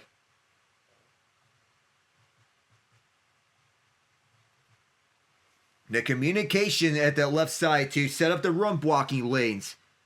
He knows that this is a run, and Romeo Doubs and Bo Melton set up the blocking lanes further to make sure that Jacobs gets loose. Melton, who can play both wide receiver and corner, being an essential part of this offense. He plays mostly wide receiver. On a shotgun run is R.J. Harvey. Reverses to the left, but Rashawn Gary was not fooled by it. Limits him to a yard. And this is a big drive for the Broncos. They're coming out the half and trailing by 9 after trailing by 2 entering halftime. 3rd and 9. As Harvey could not get away from Gary. Trying to come back towards the left.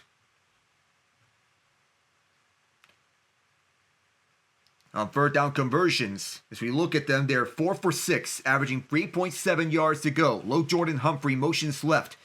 Nix, of all kinds of time. Now getting away from Gary, and Parsons is on the rundown. Nix gets it off. Broken up. Intended for Sutton. Nixon was there to force a free and out.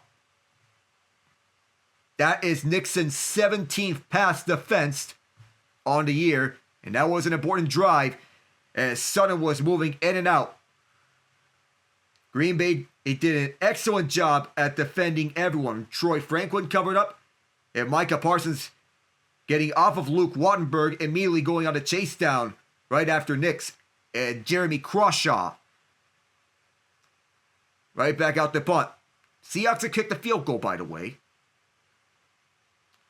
And Crawshaw was 64th punt of the year. Setting this one off, it's a fair catch called by Doubs. And it's a 51-yard boot for Crawshaw. We'll be back with Green Bay having the ball.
Green Bay has the ball again, forcing a 3 and out on the Broncos. As they're getting set to take this back. Denver getting back on defense. And of course, even though Pat Surtain was a little banged up earlier, he is back, he is on the field again.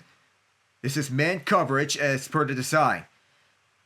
On the play fake, Love. He has all the tools necessary to beat man coverage, airing this out deep down the field. Intercepted! Pat Surtain with his first pick of the year. He's on the run back now, and he's past midfield. They're blowing it dead, however. Christian Watson very clearly hurt. Way further back, he is grabbing onto his shoulder. He tore his ACL last year in Week 18. This time it's his shoulder, from what I believe. And Surtain with the interception jumping in front of Watson. Oof. And Watson lands awkwardly after the matter of fact. The reigning defensive player of the year. And you see that nobody else is running with Watson except Surtain. Love took a chance and was bit. And the run back was negated, and Surtain was touched when he came to the ground. After the release. So we'll be right back, stepping away.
Watson did get up and walk off the field. And Surtain with his first interception, and right after RJ Harvey with 3 yards up on the right side.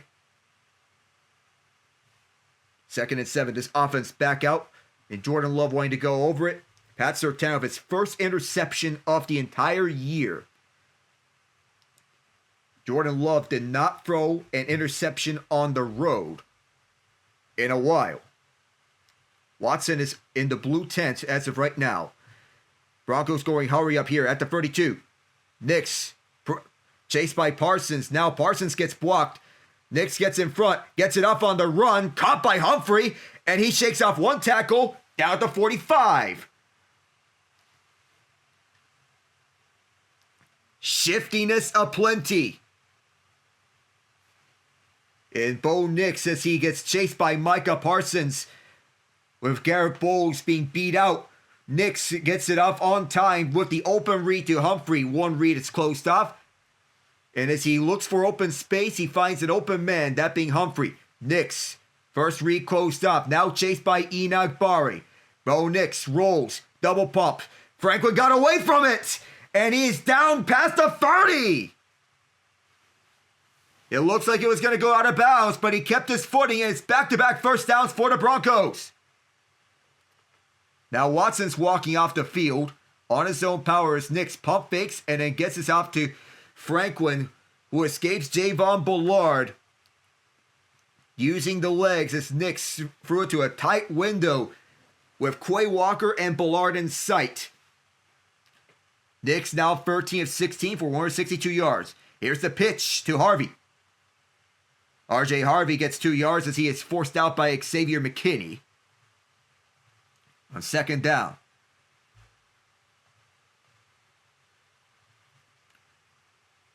And Harvey being a dynamic running back, he can rush for yardage and he can gain big time yards. 2nd and 7. He's playing with a lot of confidence. 23-14 with Green Bay up. Denver threatening the red zone, however. On 2nd and 7. They're 5 yards away from it. Marvin Mims Jr. motions all the way left. Here's Nix throwing again. He finds Mims. He has a first down. Down at the 16. They're in the red zone. Field of play gets reduced when you get here, but the Broncos have no problem operating this way. Green Bay forcing them to make some big plays. They have some big plays to their credit. Broncos going hurry up again. And here they run. Harvey gets free.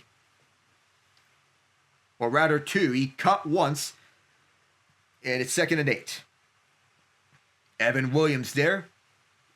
And RJ Harvey stepping up in a big way in this game. As he comes off the field. Get new players on. 12 rushes, 41 yards for the rookie out of UCF. He's going to be benched for this sequence. 52-80 decals on the helmets. First down marker is the 6-yard line. So 2nd and 9. It's a run for 1 yard. Nix looks towards the end zone for Sutton. Touchdown!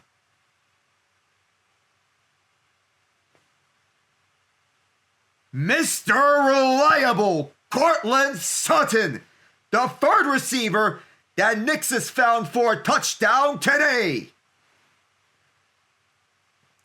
This started with the Surtain interception, and Nix caps it off with a strike to Sutton. And 6 more, both feet were down, inbounds, and he kept control of it. He firmly grasped it. An extra point would cut the deficit to 2. High-level coordination for the 8th-year man out of SMU. 6th catch of the year for Sutton. And Lutz draws the extra point. It is 23-21 now. Green Bay leading it. And the horses are rolling here in Denver. The Broncos are within 2.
This game has been interesting from the get-go ever since the playoff implications have been brought up. The Broncos and Packers are going back and forth. The Packers have the opening points with 2 field goals. For Bo Nix, this is his third game this season where he's thrown at least 3 passing touchdowns. And to do it against this defense is impressive. Return for the 5 on a line drive kick by Lutz. And it is Wilson who returns this to the 33. That's where the Packers will start their drive, looking to make up for that interception. Christian Watson went on to the medical facility. It's a chest injury. He was happy to be back from injury earlier, a torn ACL, and he is feeling his chest. He's banged up, after the matter of fact, so we won't be seeing him for a while. Packers up 23-21 still. John Fitzpatrick motioning towards the left on the I set. I believe that's Jacobs as a single back. Yes, it is. And this time, the Broncos get to him, and they will not let go. Nick Benito, the Oklahoma Sooner, arriving to the scene. The Packers have not punted in this game. They kicked 3 field goals.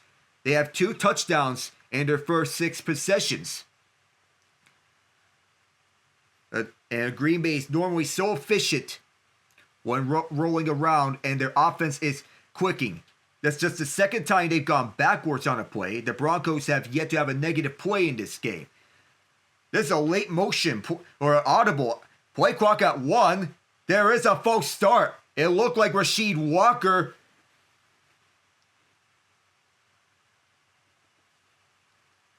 Yes, it is. That's another penalty against him. He's been flagged 4 times in this game, and he was a little jumpy, and he was anticipating that he wants to get the play going. I don't blame him, but you got to snap it. That's a 7th penalty against Green Bay. Walker's accounted for 4 of those penalties. What was a 2nd and 13 is now a 2nd and 18. This time, the Packers go empty set. Broncos trying to counter with a blitz.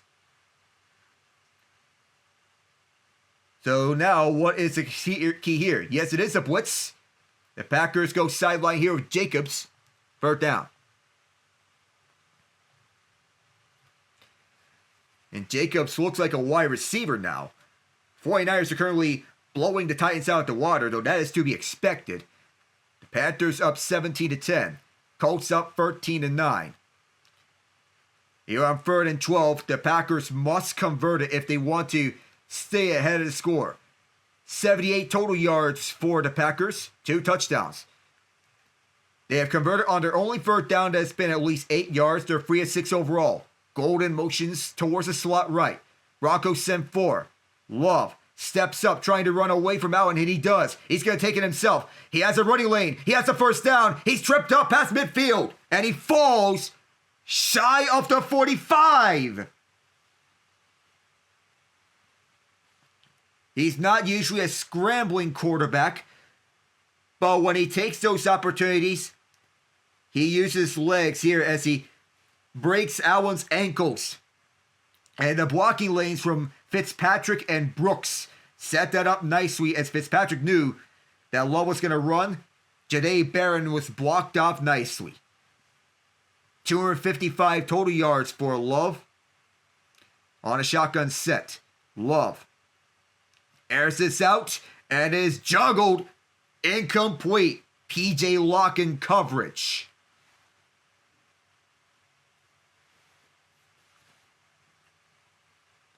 He was looking towards Musgrave, one-on-one matchup, and Musgrave could not secure it. Locke got a hand on it.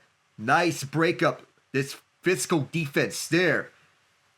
And Locke wanted to get the interception. Though a forced incompletion was nice enough too. 2nd and 10 as the Packers go shotgun here on the run. This time, nothing for Jacobs. Malcolm Roach. He was the one who stuffed him. It's another third down situation where the Packers are 2 for 2 on third and long situations, ironically. Roach made sure nothing more was done. It'll be third and 10. Love is 3 for 4 on passing situations on third down. For 3 first downs. Shotgun with 2 left and 2 right. Broncos showing blitz. It is Reed in motion. They fake the blitz. Love under duress, and he's sacked for the first time in this game. Alex Singleton forces the first punt from Daniel Whelan on the day. He and Justin Ellis were both there. They were coming in from the inside. They sent 5.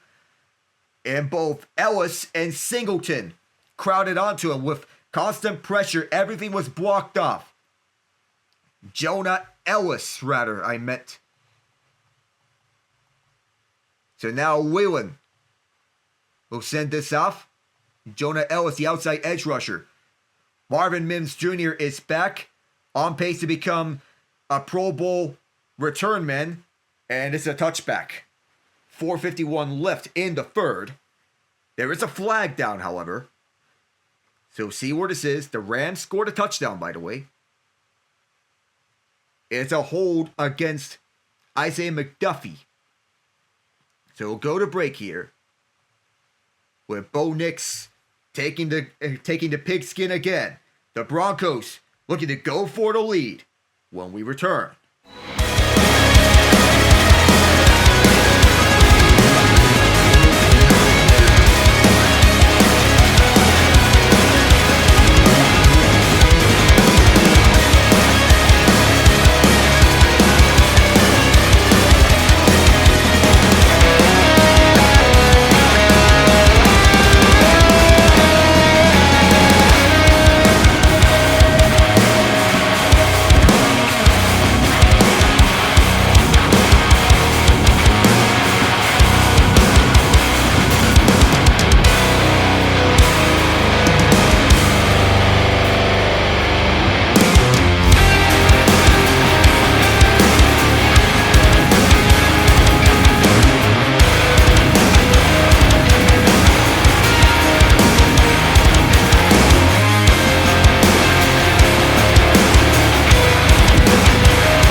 These are two franchises that have known championship success, and they're looking for that here. A possible preview. The run's blown up immediately. Edgerrin Cooper came in on RJ Harvey to make sure there was no running room. It was blown up immediately upon the handoff. Matthew Stafford, in the meantime, is making his MVP case. A touchdown throw to Colby Parkinson, the most recent one. The Rams have the ball. Panthers lead the Saints 17-10. LA clinches a playoff spot for win. Denver clinched the playoff out for win as well. And those are the only ways in which they can clinch now. 2nd and 13 with Nix to throw. Pressure from Van Ness and Parsons. Nix. And almost intercepted by McKinney. Looking at Ingram's way. But McKinney, the former New York Giant, wanted to come in to try to pick that up. Could not secure it. And Nix with Parsons chasing in with his speed. Ever so dangerous. As Nix, he wanted to go to Ingram. That fell to the ground harmlessly. Could not secure it. 3rd and 13. Carl Brooks on the interior defensive line. Micah Parsons also there. He can line up anywhere. Inside linebacker, outside linebacker, you name it. Parsons was held. The catch made from Ingram. No flags here. And Ingram's near a first down. He is 2 yards short. Do you dare go for it from your own 39-yard line is the question. We'll see where they spot the ball. It is obviously short. So they're going to say that he is half a yard short. It looked like how Shevsky got away with a hold on Parsons. Frank Crum is an eligible lineman here. The Broncos are 5 for 8 on 4th and short this season. This is 4th and half a yard. The Packers are crowding the line. Make sure the Broncos don't get anything. And I think a timeout's called. Yes, it is. That is the Packers calling timeout. Trying to make some defensive adjustments. Low communication issue between Jeff Halfway and the defense. They might not like that timeout. It's happened at least 3 or 4 times for the Packers today. 3:17 left in this 3rd quarter. The Rams up by 10 points with less than a minute to go in the 3rd. Seattle is set to kick a field goal against the Colts for the 4th time. Once again, it's 4th and 1. And Micah Parsons taking a breather on the sideline. You remember, this is a completely different environment. He's not on the field for this play. Single back. A lot of big guys getting set up here to stop the run. And Nick sneaks it. He got it. 1st down, Broncos. It is just enough. Well done. To bring out the extra lineman and Frank Crum, and Nix gets his way out. 3 minutes left in the 3rd. Of course, a big power gap set by the right guard, Quinn Miners. Once again, single back. Wattenberg to center. Troutman motions right. Oh my goodness. I think it's a change in formation. It is.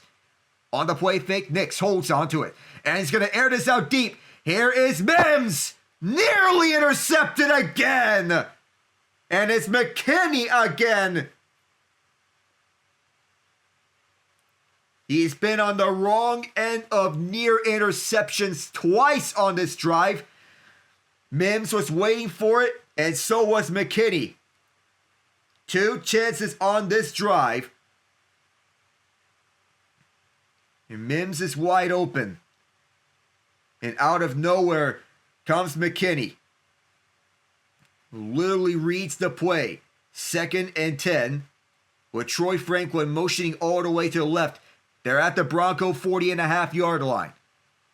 Fake the handoff to Harvey. Nix holds onto it. Throws it deep towards the left. Caught by Franklin. Quack, quack. The Oregon connection for the 1st down and then some. Nix calling for a no-huddle offense.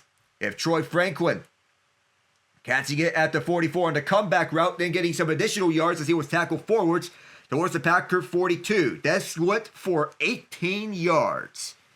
On the catch from Franklin. What a game that Nix has had. What a game that this has been. Handoff here is Harvey. He just keeps on going. 8 yards onto the Packer 35. say 17 yards. And answering your question, Derpy Entertainment, am I crazy to think if the Steelers would play the Packers in the Super Bowl? I'm a Steelers fan too, and honestly, I have major questions if the Steelers advance to the second round. I don't know how we fare the rest of the year. I don't think this roster is good enough as constructed to advance all the way. As Harvey gets a first down, and he's being pushed some more at around the 30, just keeping the legs going. He will not go down. The Broncos have short guys as their running back room, but they have big heart. Quay Walker's hurt, but he is helped up. He's going to have to sit out for one play before we resume action.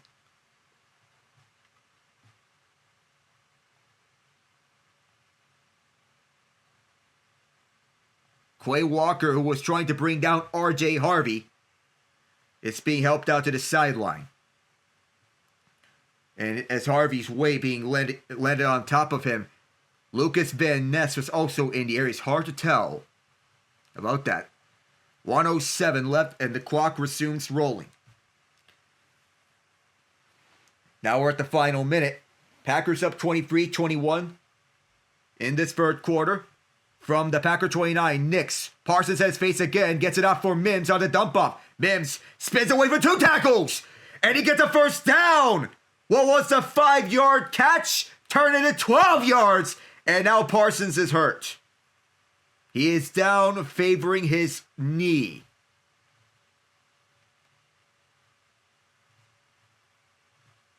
That is not good for the Packers.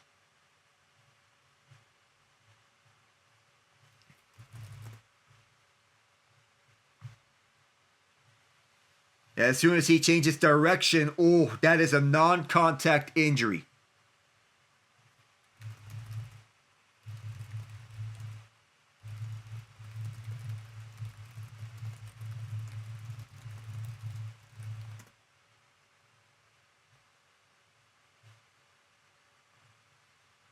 Oh, hung on to the balance and non-contact. It's his left knee. Oh, this is not good. Oof. And Packers fans are holding their breath. We're going to take a timeout here.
This could change the entire trajectory of the Packers season depending on the severity of this injury. He is favoring his left knee, and he is being helped to the locker room. Non-contact injury, just as he was adjusting. Oof. And he was on fire this season. 12.5 sacks. 5 pressures on this game. And we express this, and everyone expresses their support for him. Oof. Troy Franklin motioning all the way to the left. Packers saying that the Broncos folks started here, and they were correct. Mike McGlinchey, the right tackle, playing through the injury.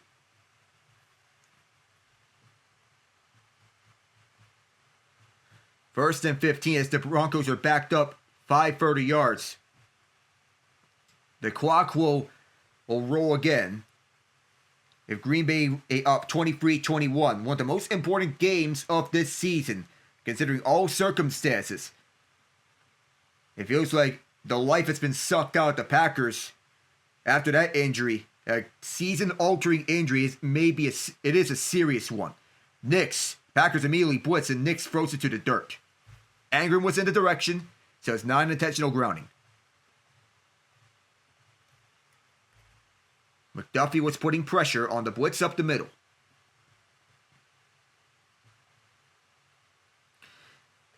A free gap to go through. And a timely blitz by the Packers on going up down. This will be the last play of the third quarter. 2nd and 15 with 6 seconds left. Lucas Van Ness out there replacing Parsons. With Franklin motioning left. Nix to throw it. Steps up towards the end zone. Caught! Touchdown! Troy Franklin! Nix to Franklin, going Quackers in Denver.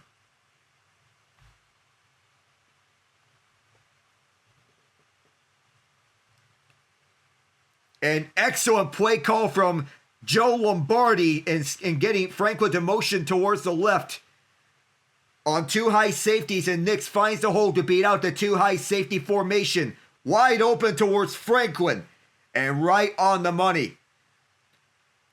They're going for 2 here. This is Nix's 4th passing touchdown today. That ties his career high. This will be the last play of the third quarter. So no matter what happens, the Broncos will enter the fourth either up 4 or 6. All of this have been passing touchdowns. Denver is 4-5 on 2-point tries this season. Up against this Packer defense, what do they go with? This is likely going to be a run formation, and it is. Adam Prentice, the fullback, they're going 3 tight ends. Hitch left to Harvey. Has nowhere to run. He's going to try to turn this into something. And he is stopped short. And for the second time this season, the Broncos are stopped short on a 2-point try.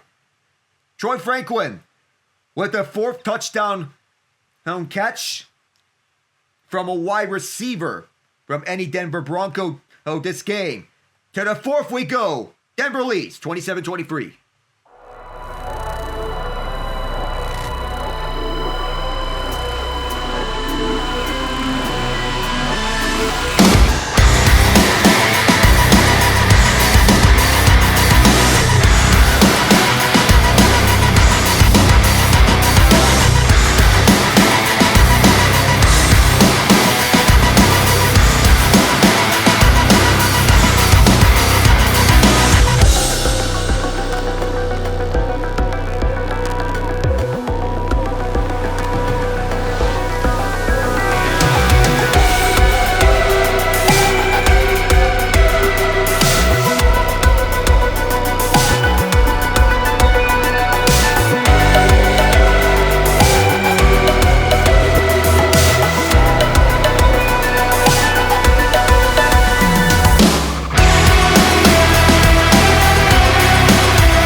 Manpower Field. The night is falling here in Denver. The Broncos are up 27-23.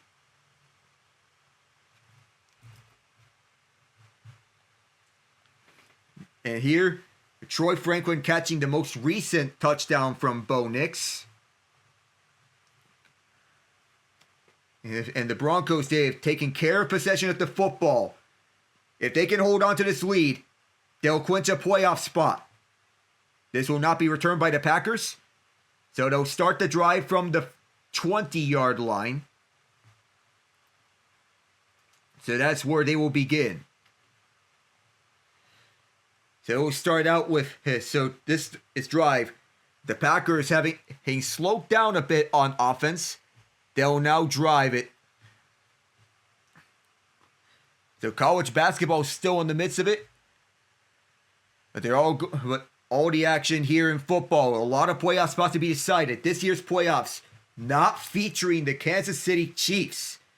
Just the fifth team coming off a 15-win season to miss the playoffs. The other one being the 2016 Carolina Panthers. It's an audible for the Packers. This is dead at the 35, excuse me. Motioning right is Melton. It is Jacobs, big hole to run. The Broncos catch up to him instantly. It is 7 yards on this run by Josh Jacobs. Dre Greenlaw. He picked up 8 and held on to it on this gap. One too many Broncos rushing up as all the blocking lanes were towards the left. Singleton, Greenlaw were both there for that stuff. It is 8 yards, actually. Jacobs is accounted for 85 total yards and 2 touchdowns for the Packers.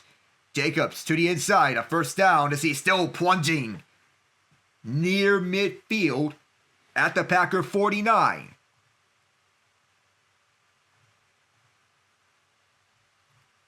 As all the attention and brews here, we see more and more suspense and the environment grows.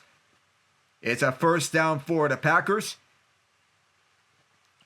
And Jacobs continuing to roll on the ground and through the air. Single back set, Wilsonson at running back. Fitzpatrick is a motion man. This is an end around from Bo Melton. Melton, he is sent up and over. Walloped by McMillan. At the line of scrimmage. It's all set up nicely by Jaquan McMillan as he leads with his helmet. Immediately, and you can hear that hit from a distance, even from the stands. The Packers were limited to just 76 yards in this second half. They had 251 in the first half. Second and 10, Wicks the motion man. Right then left. Love finds Wicks immediately. Forced out by Moss as he goes tumbling over. On third down. Another guy in motion. The Packers love to get those guys open in motion. 3rd and 4. The miscommunication on the defense. Broncos fans loud here. And the Packers, they have been relatively quiet in this second half, while the Broncos have turned up the heat. 27-23, Denver leading. They were down by 9 earlier today. Denver sends 5 after Love, who airs this out towards the right for Golden. Got him! Wow! At the 25, Love finds Gold for 26.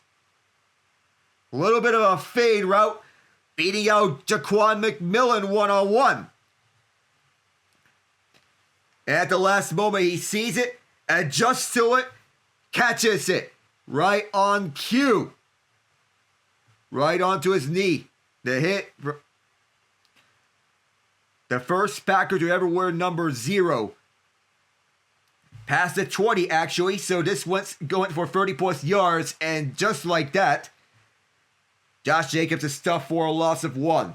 The catch went for a gain of 33 yards.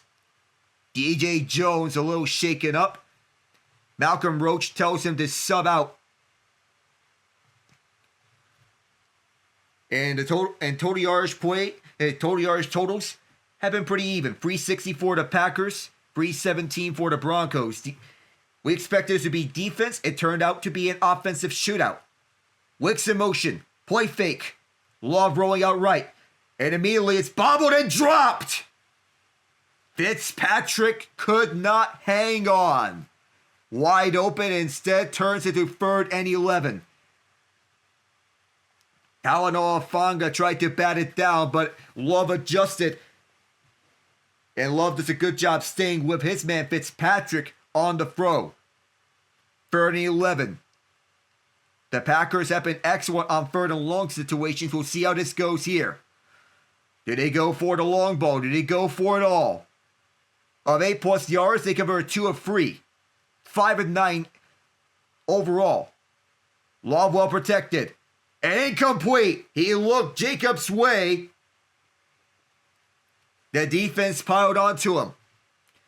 And the Bronco defense held serve. And they held the Packers to a field goal here. The big win for them. And a shallow route. Everybody covered as Dontavian Wicks. He was shoved by Riley Moss. And no flag was thrown for that. And probably there should have been one for illegal contact. This is a 37-yard field goal from McManus. And it's good. Green Bay's within 1. This game continuing to be interesting for all the reasons. It's down to the wire here. 10:55 left in the 4th. We'll be back.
How significant these matchups are is for all the marbles. If Green Bay wins, they'll keep the lead in the NFC North. Where the Broncos win or lose, they will keep the 1 seed. As we get back here, the early headlines. The Bills outlast the Patriots for their 3rd straight win, coming back from down 21-0. The Jaguars dominate the Jets and are first in the AFC South, but they have to hold off a challenge from the Texans. They split the regular season series 1-1. The Ravens crushed the Bengals and are up to 7-7. The Chargers top the Chiefs to eliminate them from the playoffs for the first time in 11 years. The Broncos, as they kneeled in the end zone, they start from the 35. Faking a handoff to Harvey. Nix gets it off and almost caught. Juggled by Harvey. Could not secure with one hand. Meanwhile, the Rams are up 34-27 on the Lions. Panthers and Saints are tied at 17.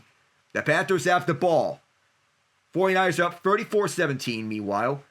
The Colts allowed a fifth field goal from Jason Myers on the day. It was Rashawn Gary who had the pressure on Nix, shoving him down at the end. 4 passing touchdowns against the Packers. They're just 7 incompletions. That was just the 7th incompletion that Nix has thrown, for no fault of his own. Nix through the middle. And wide open at midfield is Sutton, Mr. Reliable. It's a first down. 15 more yards to tack onto that. Could we see Nix throwing his 5th touchdown of the game? We'll have to wait and see. But right in between the lines, 16 yards actually. In passing yards, the Broncos have 140 yards to the Packers 34. Shotgun set. Packers blitz this time. If Nix rolling right. And he gets it off to an open man, Franklin. Keyshawn Nixon was there to bring him down instantly. We'll see where they mark him. Either it's 9 or 10 yards. As we see Troy Franklin getting involved in the action. I think this should be enough for a first down. Depends on the spot though. They'll mark him a yard shy. It looked very close. 9 yards officially. Harvey up the middle, but has nowhere to run.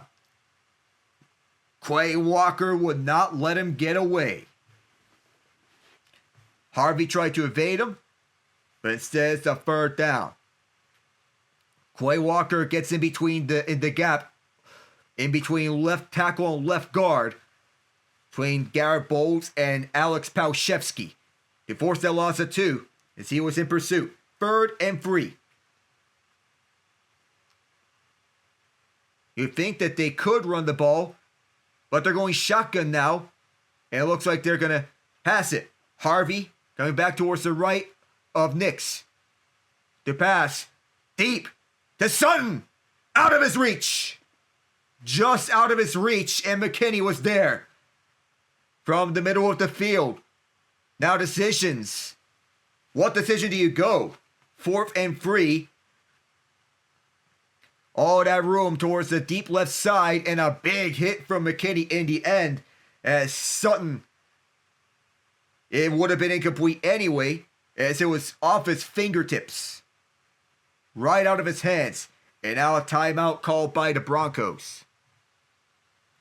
They want to get this play right. Everybody in the stadium is yelling, "Go for it." If the Broncos win, will be the first to clinch a playoff spot. Among the AFC, at the very least. Don't rule out the Jaguars in this conversation. They're 10-4 now. Steelers holding serve in the AFC North. But at 7-6, they have major question marks. 4th and 3. And the Broncos up 27-26. They're leaving the offense out on the field. 2 of the wideouts being their 2 most trusted, Sutton and Franklin. They both each have converted their first 4th down. This is 4th and 3. Shotgun. Packers blitz. Nix. It's picked up towards the left to Sutton. He got it!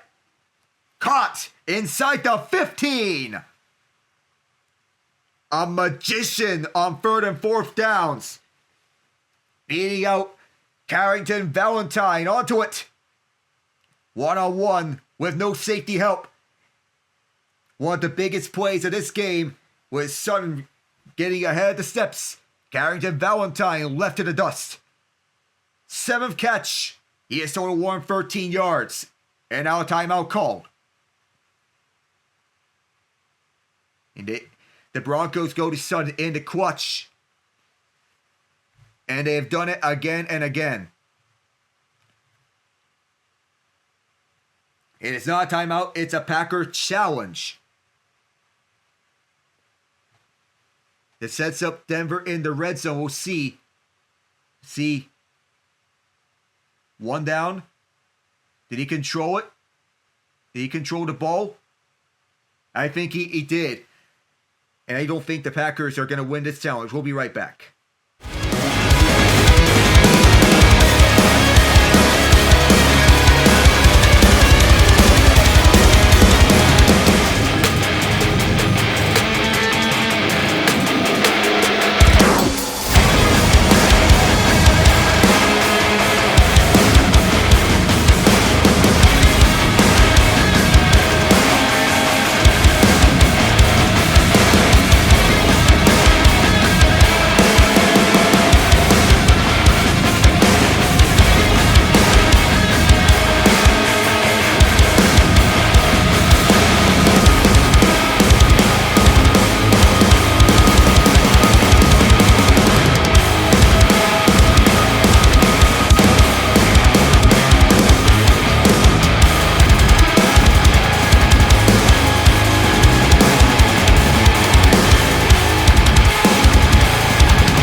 The ruling on the field is confirmed. It is a catch by Courtland Sutton. He had controlled the ball. Both feet were inbounds. The call is confirmed. The Packers lose their second timeout.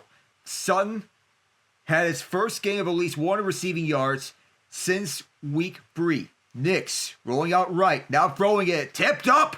And oh my! It looked like for a minute it was going to be picked. But as both teams were fighting for the ball, it fell incomplete. And that may have been a saving grace for the Broncos. Sutton came back for it as it was bobbled once or multiple times as both McKinney and Van Ness were contesting for it, or for the Packers. On this drive, the Broncos have passed it 6 times, rushed it just once. They advanced 50 yards down the field. They're at the Packer 15. On the run, Harvey up the middle. Getting some running room here and then an extra push. Maybe some more. 7 yards.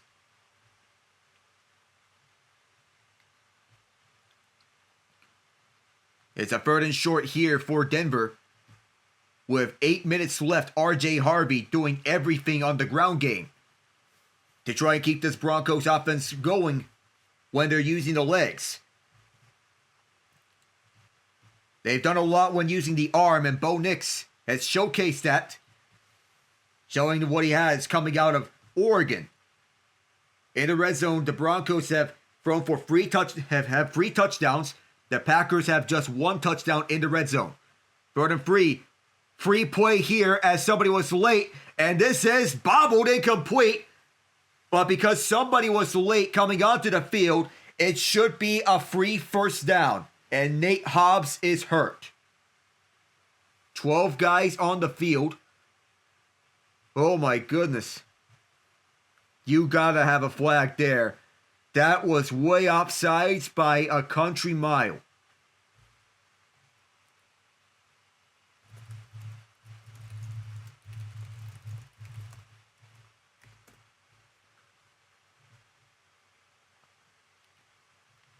Denver sub late into the huddle.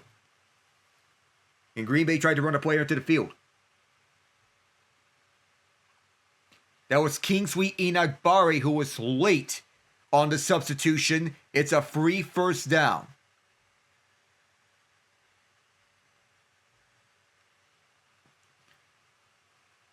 And of course, he was also the 12th guy on the field. He thought that he was going to be involved under the play. Denver was changing personnel, and Green Bay was caught late on it. Bad situational awareness. And a free first down for the Broncos. Chance to go up by 8 or 9, depending on how they go. Motioning left is Troutman. Pitch to Harvey. Harvey with a lane from Humphrey. Lunges ahead. Touchdown. R.J. Harvey.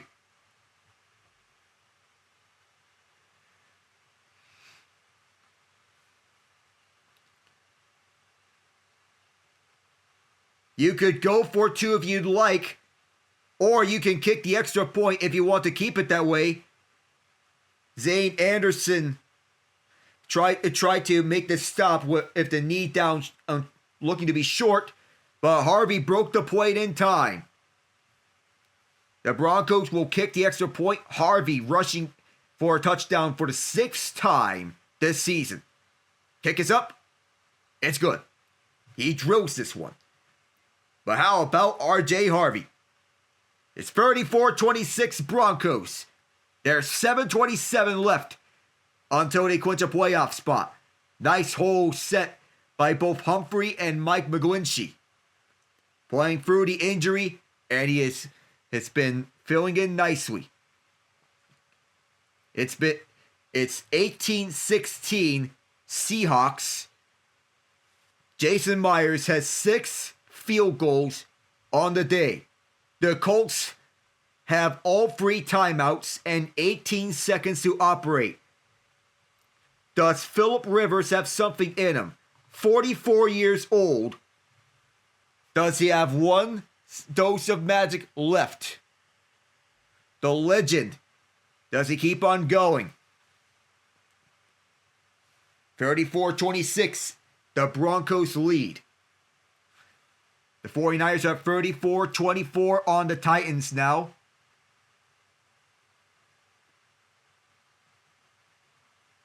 A lot of action going on here in the NFL this week. And Rivers will have a little time to do something. Lots in the meantime. We'll try to get this off. Now, Green Bay has been good. And they may need to go for a 2-point conversion, most likely. As Lutz kicks it off, another line drive kick will be returned from about the 7. Wilson gets past the 30 and onto the 34. 34-26 still. And this game between Indianapolis and Seattle, back and forth we go between these two. And what a scene it is in Seattle. 6 field goals by Myers. The Seahawks at 10-3, looking to keep pace with the Rams. 34-26. With Wicks in motion, McMillan trailing him, Surtain dropping back. Josh Jacobs given no room to run, just 2 yards and that's it. Malcolm Roach and Dre Greenlaw were both there.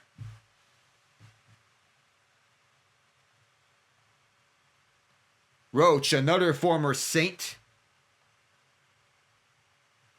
on this drive down the field.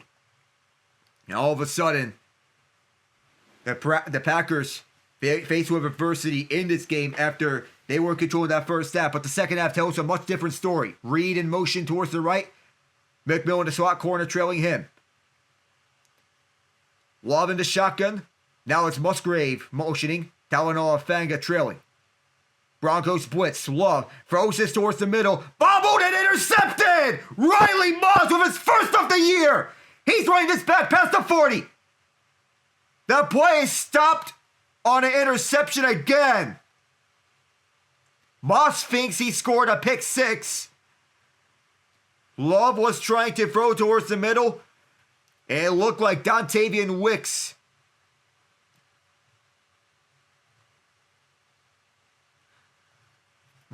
And Love threw this a little too far behind.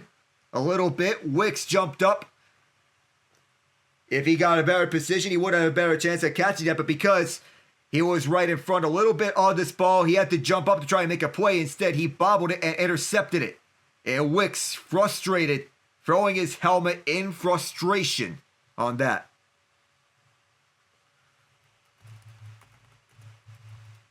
He was ruled down at the Denver 48. His first interception this season and second of his career. The Broncos needing 52 yards, going to find Patriot again. RJ Harvey. He gets 3 yards. Whew. Well, mercy killing, I guess. The recent news.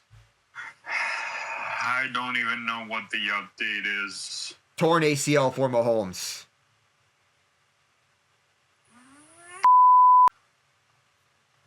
Yeah, it's fair. Yeah, it's fair to let out that. But even though I'm gonna be censoring it on the final edit, but yeah, right. Sorry, yeah, but you know, no worries. I know. Yeah. Just a lost season. You know what? I would call it a lost season. To me,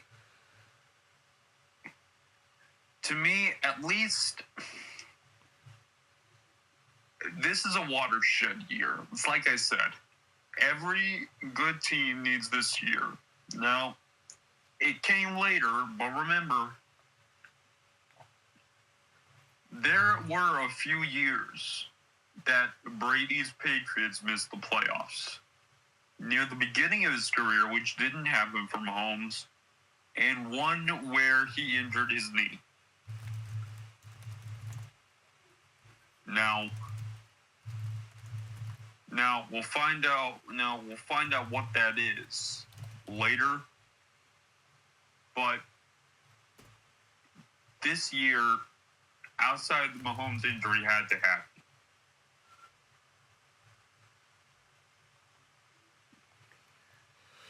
Well, for improvement, that is. Nix throwing it on second down, and a third near interception by the Packers. This time, Carrington Valentine, their 2 near interceptions before that were from Xavier McKinney.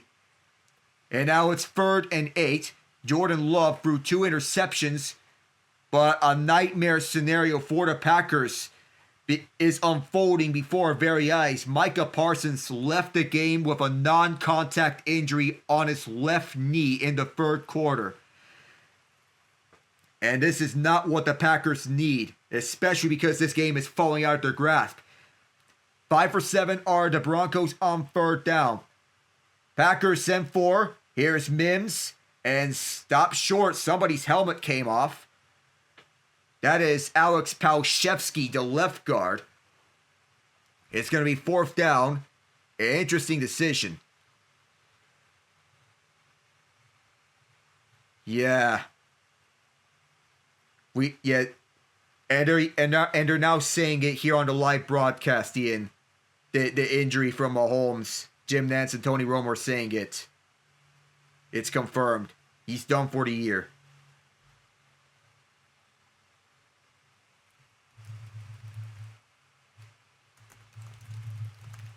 And now they're going to take another timeout. The Broncos, that is. 34-26. That's their last timeout, by the way. 5:04 left. They took too long with this decision.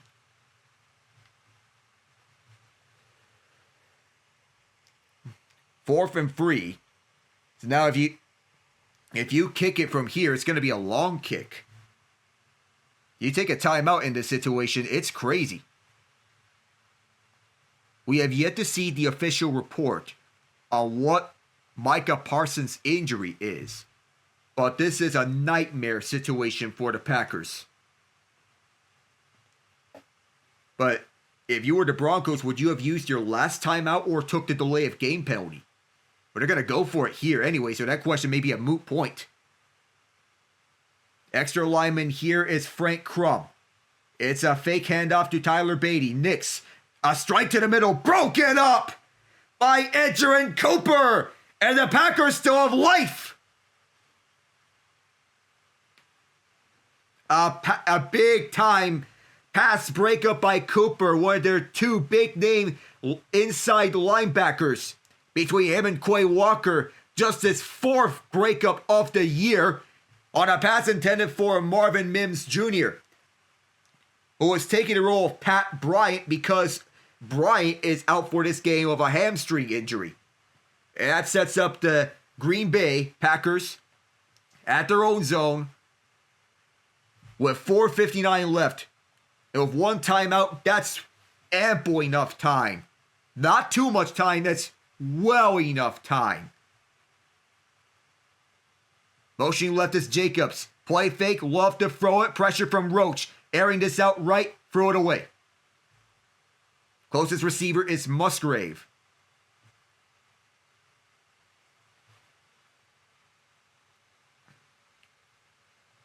So a miscommunication of the offensive line.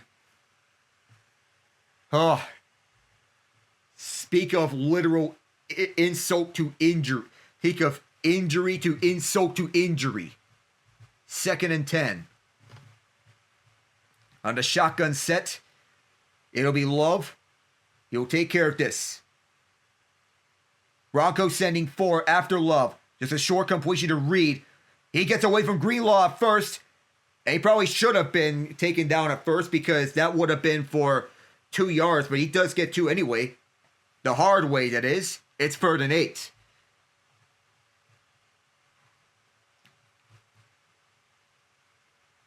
In this game, it's going to be huge. If the Broncos win, they'll be the first in the AFC to clinch.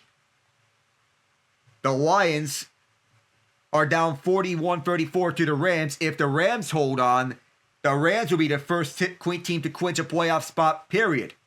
3rd and 9. With 3 receivers left and 1 receiver right. Motioning to the right is Reed.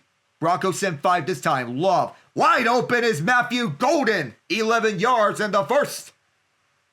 Clock stops with 4:41. Another play that the Packers needed to make. The communication may be a little off, but they take full advantage that time.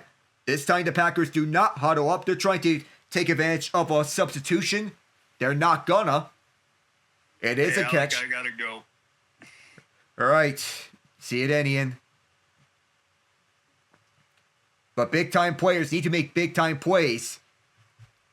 As to quote Stacey King, the color analyst of the Chicago Bulls. Brooks the runner. Get some more push. About 3 yards. 2nd and 8. And the rest of the way, that these schedules do not get any easier. Green Bay will have to face Chicago again. They also are going up against Baltimore. Denver is going up against LA again. It's a tough stretch. 2nd and 8. Motioning right is Wicks. Love. Pressured by 5. Having to get away. And he's hauled down. Dondrea Tillman. And that forces the loss of yardage. A loss of 9 for just the 2nd sack of this game. After this, the Broncos will have the Jaguars and Chargers on their schedule. And between that, they have the Patrick Mahomes-less Chiefs. Green Bay getting hurt by sacks and negative yardage plays. They need a touchdown and a 2-point conversion. They have 1 timeout and a 2-minute warning with them. 3rd and 16. The last thing you want to do is take another sack. A blitz here from Hufanga. Love pump fakes. Now gets this up the middle for Fitzpatrick. Gonna be 4th and long. It's 4th and 11. Obvious go for it situation. They have Chicago next week, then Baltimore the week after. The Packers, that is. The timeout is important. Whether you want to use it is up for debate. 4th and 10. A catch went for 6 yards. If the Broncos win, they're in. Broncos trying to get off the field here. The defense, that is. And he must do so here. Love on 4th and 10. And he is eaten alive! Denver does the job! Jonathan Cooper!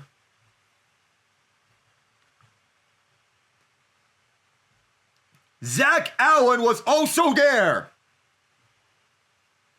The Broncos defense, a top 3 unit in the NFL.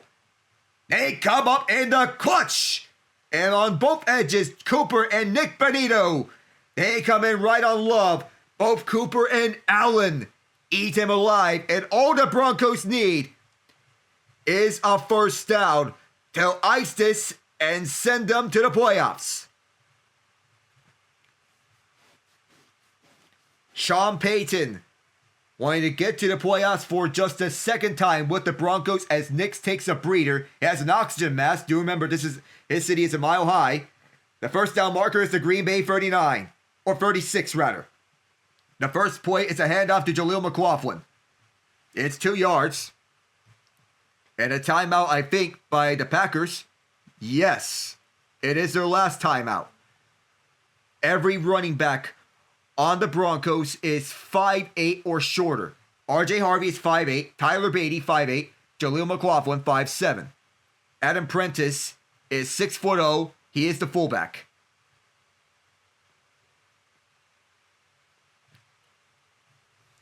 This Thursday, we'll have the Seattle Seahawks and the Los Angeles Rams. They'll be doing the Edmonton Oilers and the Pittsburgh Penguins this Tuesday with John Ott.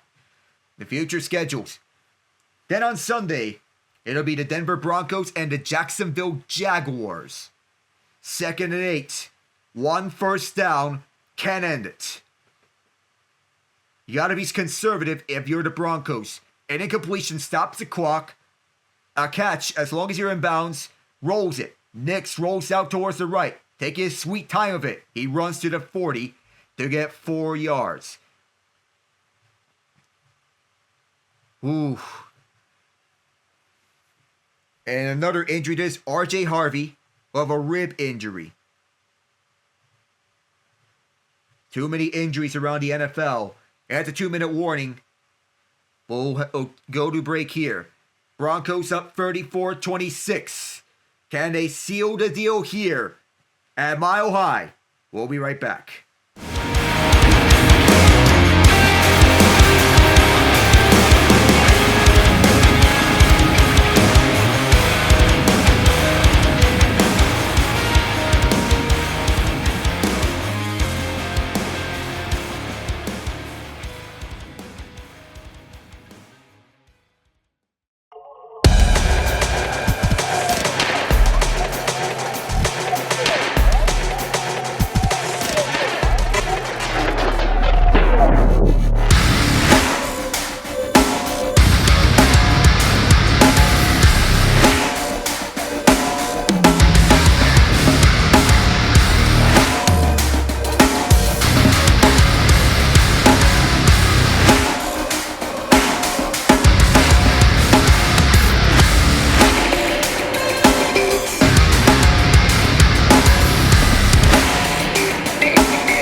Rams are the first team to clinch a playoff spot this year.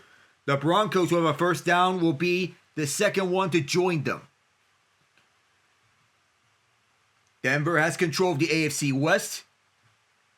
Though if they beat the Chargers, they'll likely hold serve in the AFC West and win the division for the first time since Peyton Manning rode off into the sunset. The running back is Jaleel McLaughlin. Marvin Mims Jr. motions right. Fake the handoff. Nix rolling towards the left. He fakes. Gets away from Wooden. Nix dives. And he is a yard short. Marked down by contact. He gave himself up. Valentine thinks he lost. Nix fumbled it. But he is down by contact. He's short at the first down marker. But it does keep the clock rolling. He lunged forward. And the ball came out as he dove. So he gave himself up. He ducked under a defender. And being Zane Anderson, so as to not get hit. Quay Walker is also there. Broncos are going for it on 4th and 1. This could be a QB sneak. No, it's going to be a fullback dive with Prentice. Prentice is wrapped up. Loss of 1.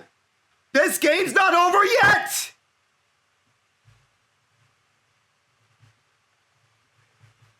Now the Packers have to go 63 yards to try and tie this game up. 3 tight ends, a fullback, and Courtland Sutton out there for that formation. There was no extra lineman, and the Packers were not fooled by the fullback dive.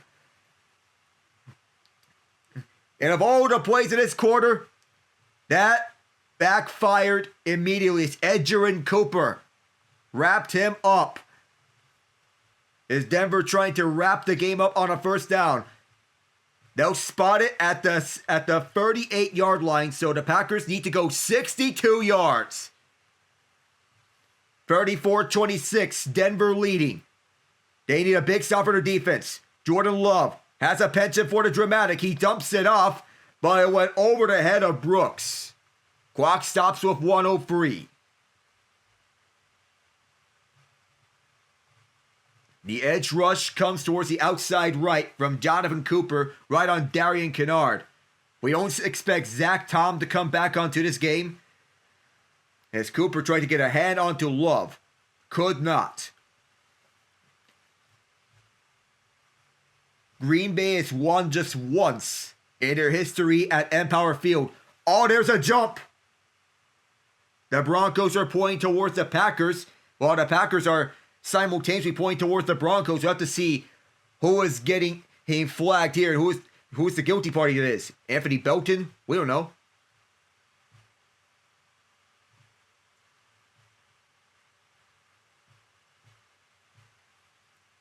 It is Belton.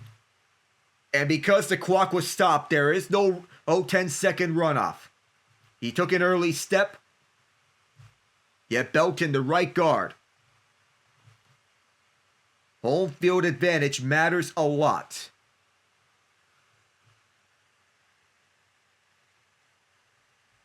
Second and 15 now.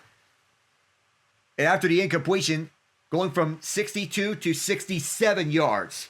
He had that penalty yards. It's an empty set for the Packers with 4 receivers to the left. Love gets away from the pressure. Flushed out towards the right. Airs this with a dart off of Reed's hands. He was open and he could not secure it. 3rd and 15 with 56 seconds left. Everyone else covered. Reed was the open man, but that was low. And Jordan Love throws a little off target, and Reed had to make a diving play. He is limping. He is exiting out for the moment. And on 3rd and 15, without Christian Watson, without their big play target, what do the Packers do? Bo Melton motions left. Broncos get an early start, but not an offside. Love throws it on the money. Broke it up. Moss and McMillan right on Melton. 50 seconds left.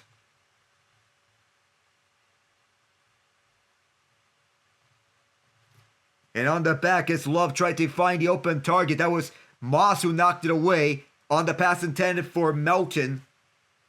And a chance to get an open hole, wide open, but nothing there.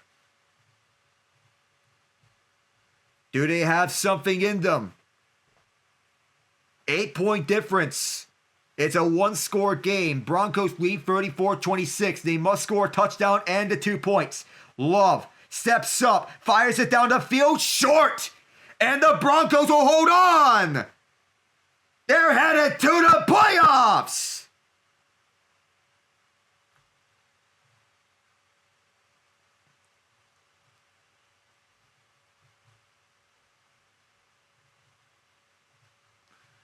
Three times on this drive, the Broncos have well accounted for everybody in coverage.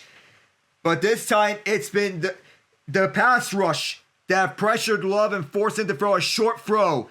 Stepping up as Nick Benito with the game-ending QB hit to force him to throw an incomplete pass.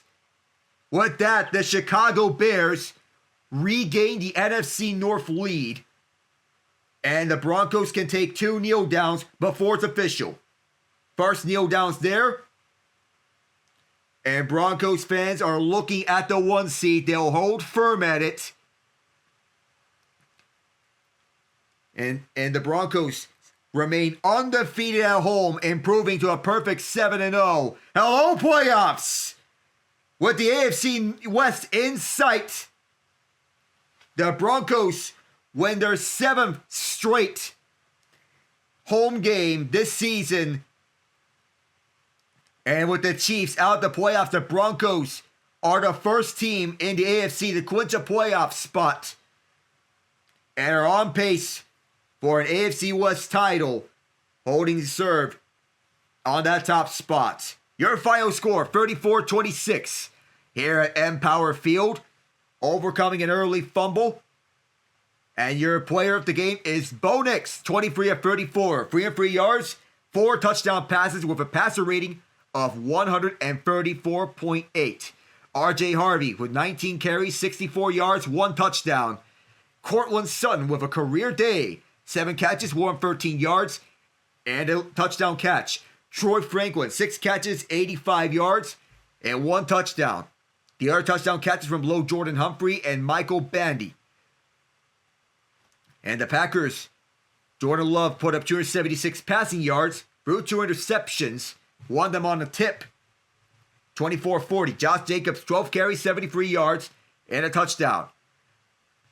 They held Jordan Love in check in that second half, and it paved the way for the Broncos to win and drive their way to the playoffs. That's going to do it here from Empower Field. I am Alec Nava saying good night and take care.